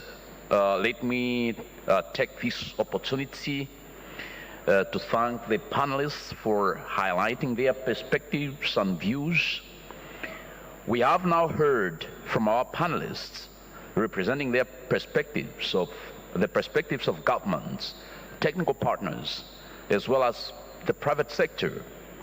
It is interesting to hear that across the various speakers, to hear that the various speakers, the trends we see now arising, both cause a concern but also present opportunities. I now invite comments and input from the floor. I open the floor for questions and comments. I know this is an important dialogue. We should have had more time for this, but I'll try to limit the questions and comments. So far, I've received questions or indications from 7 countries, 3 online and 3 they are here. We have Germany, Ecuador, Norway, Senegal, Chad, Spain, and Gabon. In that order, please. I will begin with an intervention or question or comment from Germany.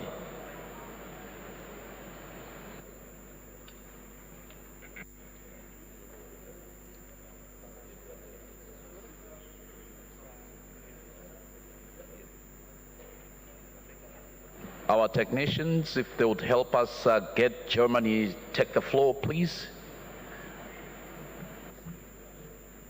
More Canadian.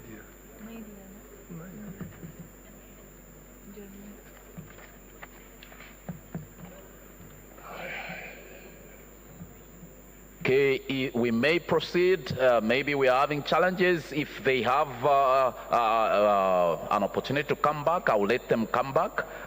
May we proceed to Ecuador? It's the Philippines, Mr. Chairman. Peru. No, they are not ready. Norway. Excuse me. Okay, thank you. Thank you, Mr. Chair. And thank you, esteemed panelists, for your thought-provoking interventions. Over the past decades, the way we have produced our food has changed dramatically. Industrialized and globalized production systems have made goods and food supplies appear plentiful and cheap across the globe, feeding and providing for millions. This has led to great improvements in global human welfare, with decreasing proportions of people suffering food insecurity and malnutrition. But we have perhaps taken food security for granted. Recently, the trend has stalled and in some ways even reversed. Many more people in the world now face worsening food insecurity. Food production is both our most essential human activity and a driver for climate change, land degradation, and biodiversity loss. We need to change a rapid transformation of our food production and consumption systems to make them more sustainable. Food production must become nature positive. This is why the Norwegian government has made climate-smart agriculture a key priority in Norwegian development assistance. Climate-smart agriculture aims to tackle three main objectives. 1, sustainably increasing agricultural productivity and incomes. 2, adapting and building resilience to climate change. And 3, reducing and/or removing greenhouse gas emissions. The land use sector is crucial both for climate and biodiversity. With high demands on land for food production, forests, biofuel and biodiversity, productive land is a limited and scarce resource. Land degradation neutrality is therefore an important issue. The restoration of degraded soils is not only important for ensuring food security, but also part of the solution to climate change mitigation by sequestering carbon in the soil. In this sense, agricultural production which takes into account soil health and is adapted to climate change is key and a priority for Norway. Land degradation and drought are major causes of reduced food security. Norway therefore supports the UNCCD strategic plan for 2018 to 2030 with its strategic sub-targets. Reaching SDG goal on life on land and land degradation is important for Norway. Combating climate change, both through mitigation and adaptation, is a high political priority for our country. We need to mobilize more resources globally for this. Therefore, the Norwegian government last year announced that we will double our climate funding by 2026 compared to the 2020 level.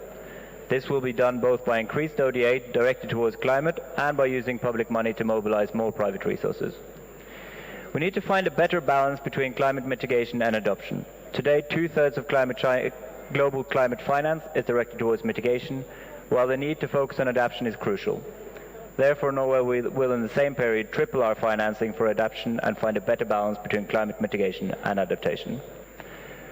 Loss of biodiversity is, together with climate change, the main global threat to the environment and global welfare today.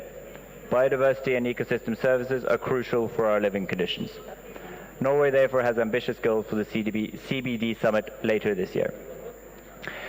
More funding for combating climate change, both mitigation and adaptation, and a loss of biodiversity is important. So is the work under the UNCCD for land degradation neutrality. It is important to look at all sources of funding, as public funding alone cannot meet the SDG goals. It is important that public funding is used in innovative ways to attract private investments. Conditions on the ground must also be attractive to mobilize private investments. Thank you. Thank you, Norway, for that intervention. We have 20 minutes for those interventions, and I will therefore limit interventions, questions or comments to about 3 minutes. If you would observe that time, please. We now go to Senegal.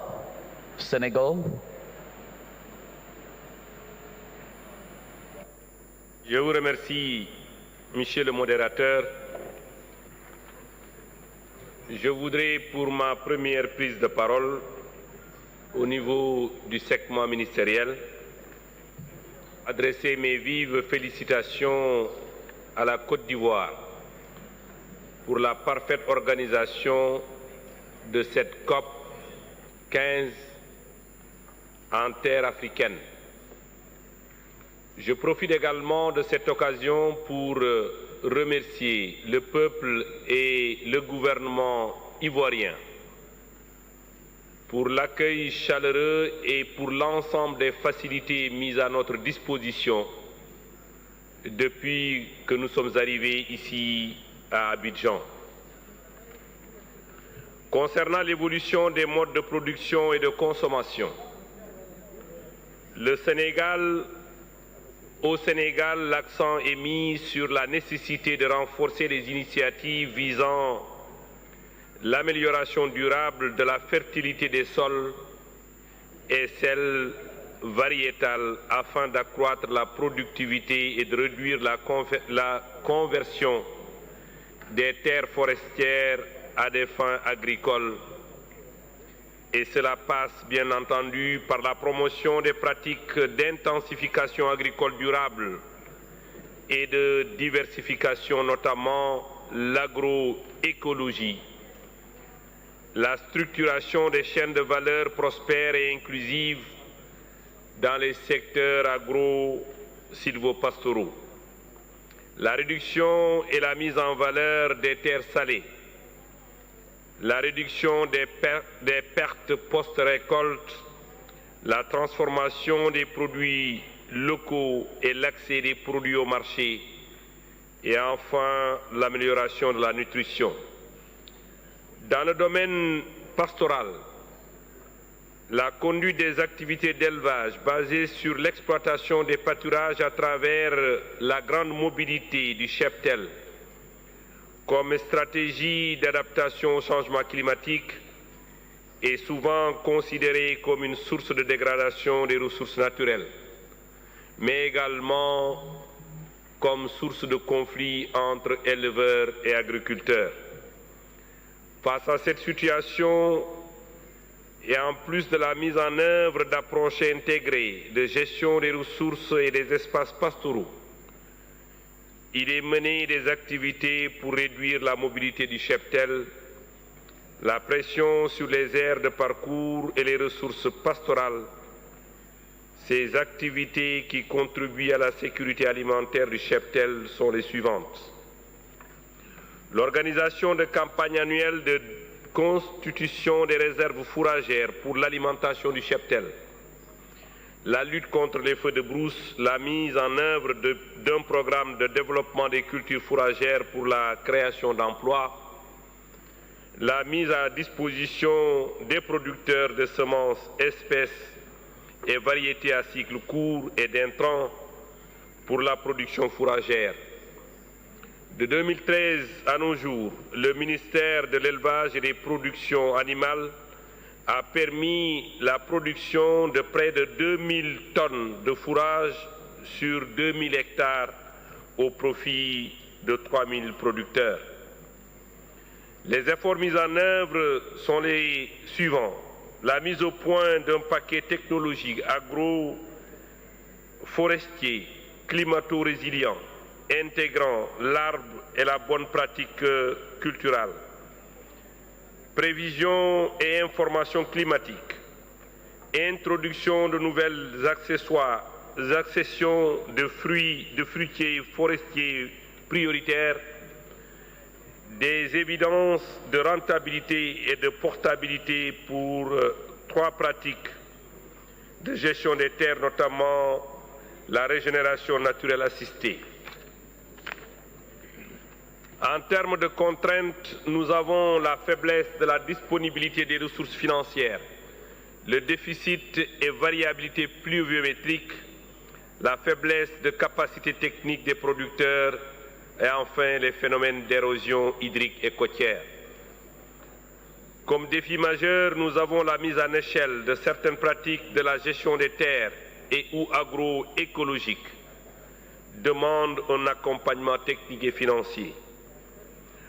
Pour favoriser un cadre propice au développement de modes de production alimentaire et de consommation, il faudra, premièrement, faciliter l'accès à des financements durables, diversifiés et innovants, y compris les financements privés et la finance climatique. Deuxièmement, renforcer la coopération en matière de développement et de transfert de technologies, tenant compte des savoirs locaux endogènes, des jeunes et des femmes et des groupes vulnérables. Troisièmement, assurer le renforcement des capacités, l'éducation et la sensibilisation du public. Et enfin, accélérer la coopération internationale en matière de recherche, de développement des innovations et de partage de connaissances. Je vous remercie. Thank you so much, Senegal, for that intervention. I got a signal that Ecuador is now ready. Ecuador, you have the floor. Muchas gracias, señor presidente, señores ministros, jefes de delegación y miembros de las diferentes delegaciones. En nombre del Ecuador, me es grato participar en estas sesiones de alto nivel que, además de brindar el necesario impulso político a las deliberaciones de esta COP15, nos permiten reflexionar sobre la importancia de mantener a las tierras sanas y productivas como un mecanismo para alcanzar el desarrollo sostenible y una recuperación post-COVID en armonía con la naturaleza. Para lograr este objetivo necesitamos transformar nuestros actuales sistemas insostenibles de producción y hábitos de consumo, los cuales parecen contradecir la evidencia científica de que la tierra, sus recursos y servicios ambientales son limitados y que el rol fundamental que cumplen en la preservación de las condiciones mínimas para la sostenibilidad de la vida humana, animal y vegetal debe ser protegido por todos nosotros. Para garantizar un uso sostenible de la tierra, debemos partir del reconocimiento de su función en la estabilidad del sistema climático, la preservación de la biodiversidad, la soberanía alimentaria, la provisión de agua, la salud, la seguridad, la cultura y el pleno ejercicio de los derechos humanos. En este sentido, señor presidente, el Ecuador ha adoptado una serie de políticas y acciones que reafirman nuestro pleno compromiso con la protección del medio ambiente, la gestión sostenible de la tierra, la conservación y uso sostenible de la biodiversidad y la lucha contra el cambio climático y la contaminación. Un ejemplo de esto es el trabajo que está realizando el Ecuador en el marco del programa Pro Amazonía, en consonancia con el Plan de Acción Red Plus, a fin de desarrollar e impulsar acciones para promover una producción sostenible libre de deforestación. Dichas acciones incluyen, entre otros aspectos, la reconversión productiva agropecuaria hacia la producción sostenible de café, cacao y palma, además de la ganadería. De la misma forma, en el año pasado, 2021, Ecuador publicó la Ley de Economía Circular Inclusiva, que establece criterios y mecanismos específicos orientados a implementar los principios de ecodiseño, producción y consumo sostenible, disminuir la generación de residuos, fomentar la gestión integral e inclusiva de residuos y política pública y financiamiento inclusivo como mecanismo de bienestar económico, incluyendo además la creación de empleo, el desarrollo sostenible y la disminución del consumo de recursos no renovables. En este campo destacan también los compromisos internacionales de la Agenda 2030 de Desarrollo Sostenible, especialmente en lo referente a los ODS 12 y 15. Señor presidente, debemos reconocer que los actuales patrones de producción y consumo en todo el mundo no solo afectan la preservación de las tierras, sino también generan contaminación, especialmente aquella vinculada al uso de plásticos durante todo el ciclo de vida. En la actualidad, deplorablemente podemos encontrar plásticos y sus residuos desde las más altas y elevadas alturas de nuestro planeta hasta las profundidades más extremas de los océanos. Frente a ello, contamos afortunadamente con un reciente mandato adoptado en la última Asamblea de Naciones Unidas para el Medio Ambiente, UNEA 5.2 de marzo pasado, el cual establece el inicio del proceso de negociación de un instrumento internacional jurídicamente vinculante sobre contaminación por plásticos bajo un enfoque que abarque todo el ciclo de vida de los plásticos, lo cual tiene sin duda una relación directa con los patrones de producción y consumo sostenibles.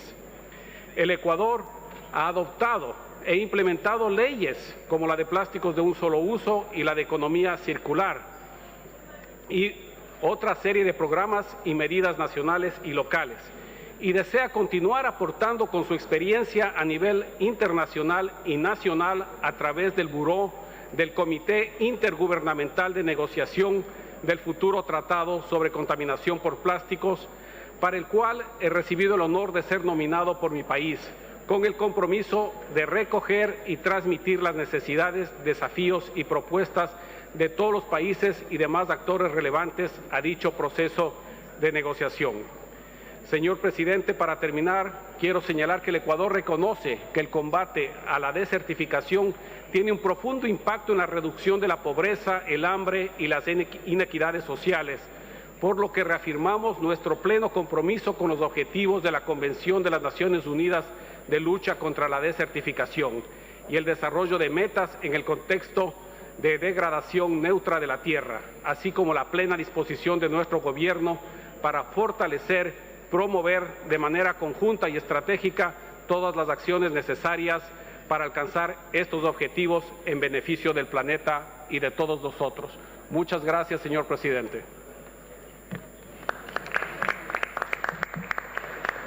Excellencies, distinguished guests, I'm reliably informed that beyond 1:30 we will not have interpretation services. And I will therefore emphasize that we stick to time so that we can accommodate as many interventions as possible within the remaining time. At this point in time, please, let's stick to the 3 minutes that we've been allocated. And at this point in time, let me ask Chad to come in with their intervention. Thank you.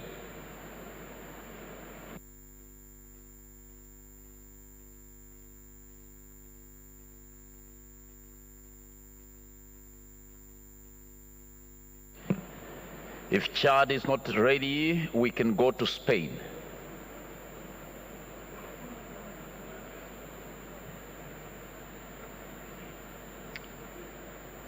¿Sí? Sí, ahora. Gracias, señor presidente. Varias décadas de debate sobre si la evolución científica y técnica estarían en condiciones de atender a la creciente demanda demográfica y si ello sería posible en un contexto de justicia social de alcance global. Y el cambio climático ha irrumpido para cuestionar tanto las preguntas como las respuestas. No podemos seguir produciendo y consumiendo al ritmo de las inercias del último siglo, porque la tecnología no va a poder compensar la presión de una demanda que crece exponencialmente más allá de los límites físicos de la Tierra. Ya no es suficiente con restaurar los suelos que hemos degradado para recuperar su capacidad productiva, mientras seguimos exprimiendo nuevas tierras que a su vez requerirán ser restauradas después.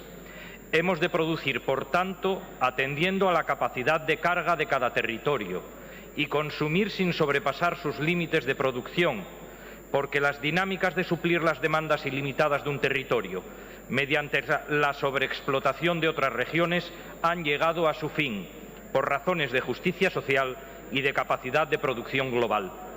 Pero al tiempo que redimensionamos la capacidad de producción, debemos reorientar nuestros patrones de consumo y ello conlleva un nuevo concepto cultural, principalmente en los países desarrollados. No es fácil disociar los indicadores que determinaban hasta ahora que la calidad de vida se medía en términos de capacidad de consumo, para integrar una nueva conciencia de que a mayor consumo, mayor responsabilidad en la degradación ambiental, en la destrucción de la biodiversidad o en la contribución a más severos impactos climáticos. Hay que avanzar en una gobernanza global que comprometa la acción concertada de los gobiernos, determine la responsabilidad social de las empresas y propicie los niveles adecuados de concienciación colectiva.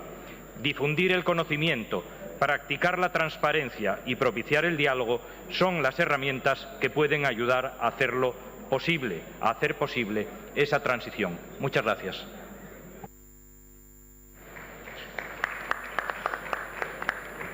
Thank you, Spain, for speaking within your allocated time.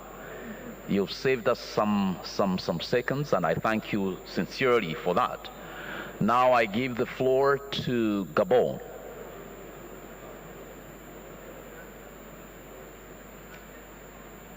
Thank you, Chair. We're stuck in the middle of a sort of a double issue. We have the climate change issue, which is gradually changing ecosystems. Sitting next to France, I might say, when I think about how climate is going to change agriculture, I imagine that Bordeaux in 30 years will be producing olive oil, not fine. And the wine will be being produced in the UK. Maybe the UK is happy about that, but France, I think that would be a bit of a tragedy for the world. So we have the climate problem, and as Norway said, we have to solve that problem. Everybody has to do like Norway and invest in climate change mitigation. And then we have climate change driving desertification, driving degradation, and that is overlaid by poor farming techniques. I can cite my own country. We're using shifting cultivation in Gabon, which is a farming technique that dates back 2,500 years. We need to modernize agriculture in the Congo Basin. We need an agricultural revolution. As many people have said, you can produce a lot more food on the same land if you use the right techniques, climate resilient techniques. We also suffer a lot from bad land use planning. And often it's because we don't understand. I didn't hear much talk from the podium about the importance of science and improving scientific knowledge. We don't fully understand the link between the Congo Basin and the rainfall patterns of the Sahel and Ethiopia, but we know that there's a link and that the Congo Basin is contributing water to the Blue Nile. We don't fully understand in the tropics the role of coastal forests, which tend to be the forests that are being cut down because that's where all the people live, and their role as a conduct of rainfall into the interior of countries. So by deforesting in the coastal areas, we're causing desertification, degradation, and so on inland. And so there needs to be a real drive to understand scientifically the links between all of these things. And I think we need to really focus on how we can use nature-based solutions, nature to help us solve these problems. By planting trees, by reforesting, by restoring forests, we can restore rainfall, and we can make ourselves less susceptible to climate change, and we can restore degraded lands. And so the importance of science and the importance of nature-based solutions, I think, are two things that I would emphasize over and above all of the very important things that the panel said. Thank you. Thank you so much for that intervention. Excellencies, distinguished guests, I had a request from NGOs, and this will be the last intervention because I would like my closing remarks to enjoy the interpretation services. So I'll let the NGOs speak as the last intervention, and I will take that single intervention. Whoever is representing the NGOs, please.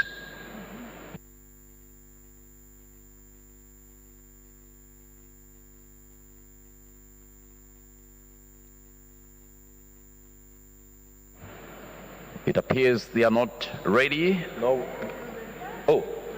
The microphone. Oh, yeah, there we go. Oh, my apologies. Yes, I can go ahead. Thanks, Mr. Chair, distinguished delegates, dear colleagues. My name is Stefan Schüller from both ends, a CSO in the Netherlands, and I'm here representing quite a large number of civil society organizations that are present here. And I'm happy to keep my speech shorter because a lot of things have been already mentioned, but let me just summarize it one more time. Our food systems are definitely broken and they're fundamentally flawed. And I don't have to mention all the facts. They've been mentioned by various other speakers. And just take a look at the Global Land Outlook that has been published recently. And there's a lot of information in there that is making that point quite clear. And food systems are far from able to ensure food security for all, while at the same time protecting the planet's precious natural resources. So therefore, the civil society organizations gathered here at the COP15 are calling on governments to enable a real paradigm shift that can help accelerate the urgently needed transformation of food and agricultural systems around the world. We hear all those contributions here from governments, and you are really, we need you to take a leading role in that regard. And based upon the experience that CSOs hold in working directly with women, youth, indigenous peoples, local communities, and other actors that are from the grassroots level, it becomes increasingly evident that there are a lot of promising solutions already out there amongst those actors that need to be much more recognized. And it is in this regard that especially agroecological approaches and regenerative practices have shown to provide concrete answers to the outlined challenges that many of the government actors have mentioned here today. And I skipped the part on all the benefits of agroecology due to time constraints, but I hope that many of you will recognize those. And there's more and more evidence coming also from collaborations between civil society, research, and practitioners, as well as documents like the Global Land Outlook that make those points quite strongly clear.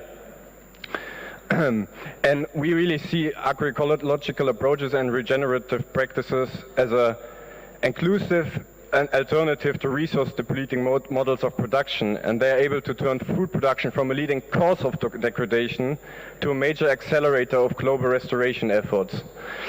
Consequently, we as CSOs recommend to states and to multilateral agencies that are present in this room the following 5 recommendations. The first is to recognize and more strongly support those agroecological approaches and regenerative practices in our fights against climate change, biodiversity, and land degradation. So all 3 Rio Conventions combined. We would like to ask you to facilitate co-creation of knowledge between consumers, farmers, pastoralists, and scientists on agroecological approaches and regenerative practices, which can feed into evidence-based policy making that is so urgently needed. We would also like you to facilitate intersectoral dialogue, promote policy coherence among ministries and their government agencies, and develop knowledge exchange and coordination mechanisms for policies and for budget allocations between the different government levels. So from the international to national to local level and vice versa. We would also like you to ensure that practices and products that harm soil health or lead to soil degradation are disincentivized and or punished.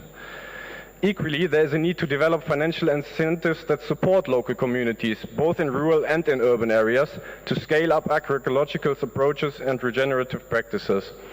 And finally, we urge those of you gathered here today to recognize the central role that women, small-scale farmers, pastoralists, fishermen, indigenous people, and local communities play in ensuring that food production and consumption benefits the health of people and the planet. Thank you, Mr. Speaker. Thank you so much for that last but not least intervention.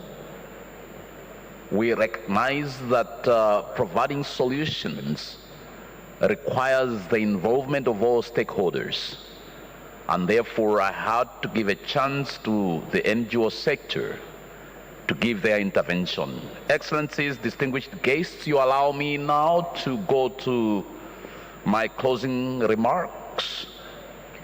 Excellencies, distinguished guests, we are facing an increasing number of risks.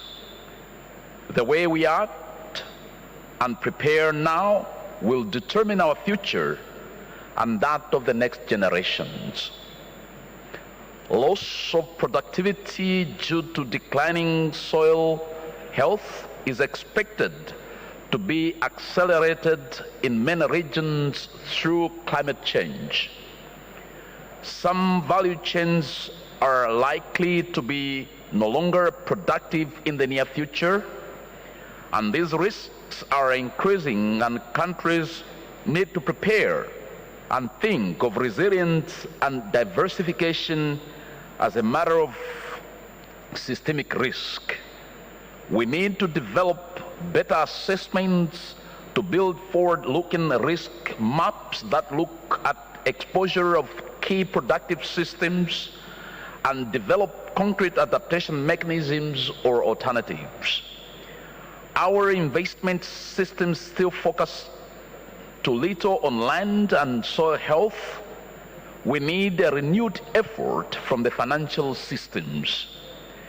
We also need to look more to the future, ensuring that mega trends around population growth and consumption patterns, but also around localized production and other trends, flow better into our policies and investment decisions. I thank you all for your attention and participation.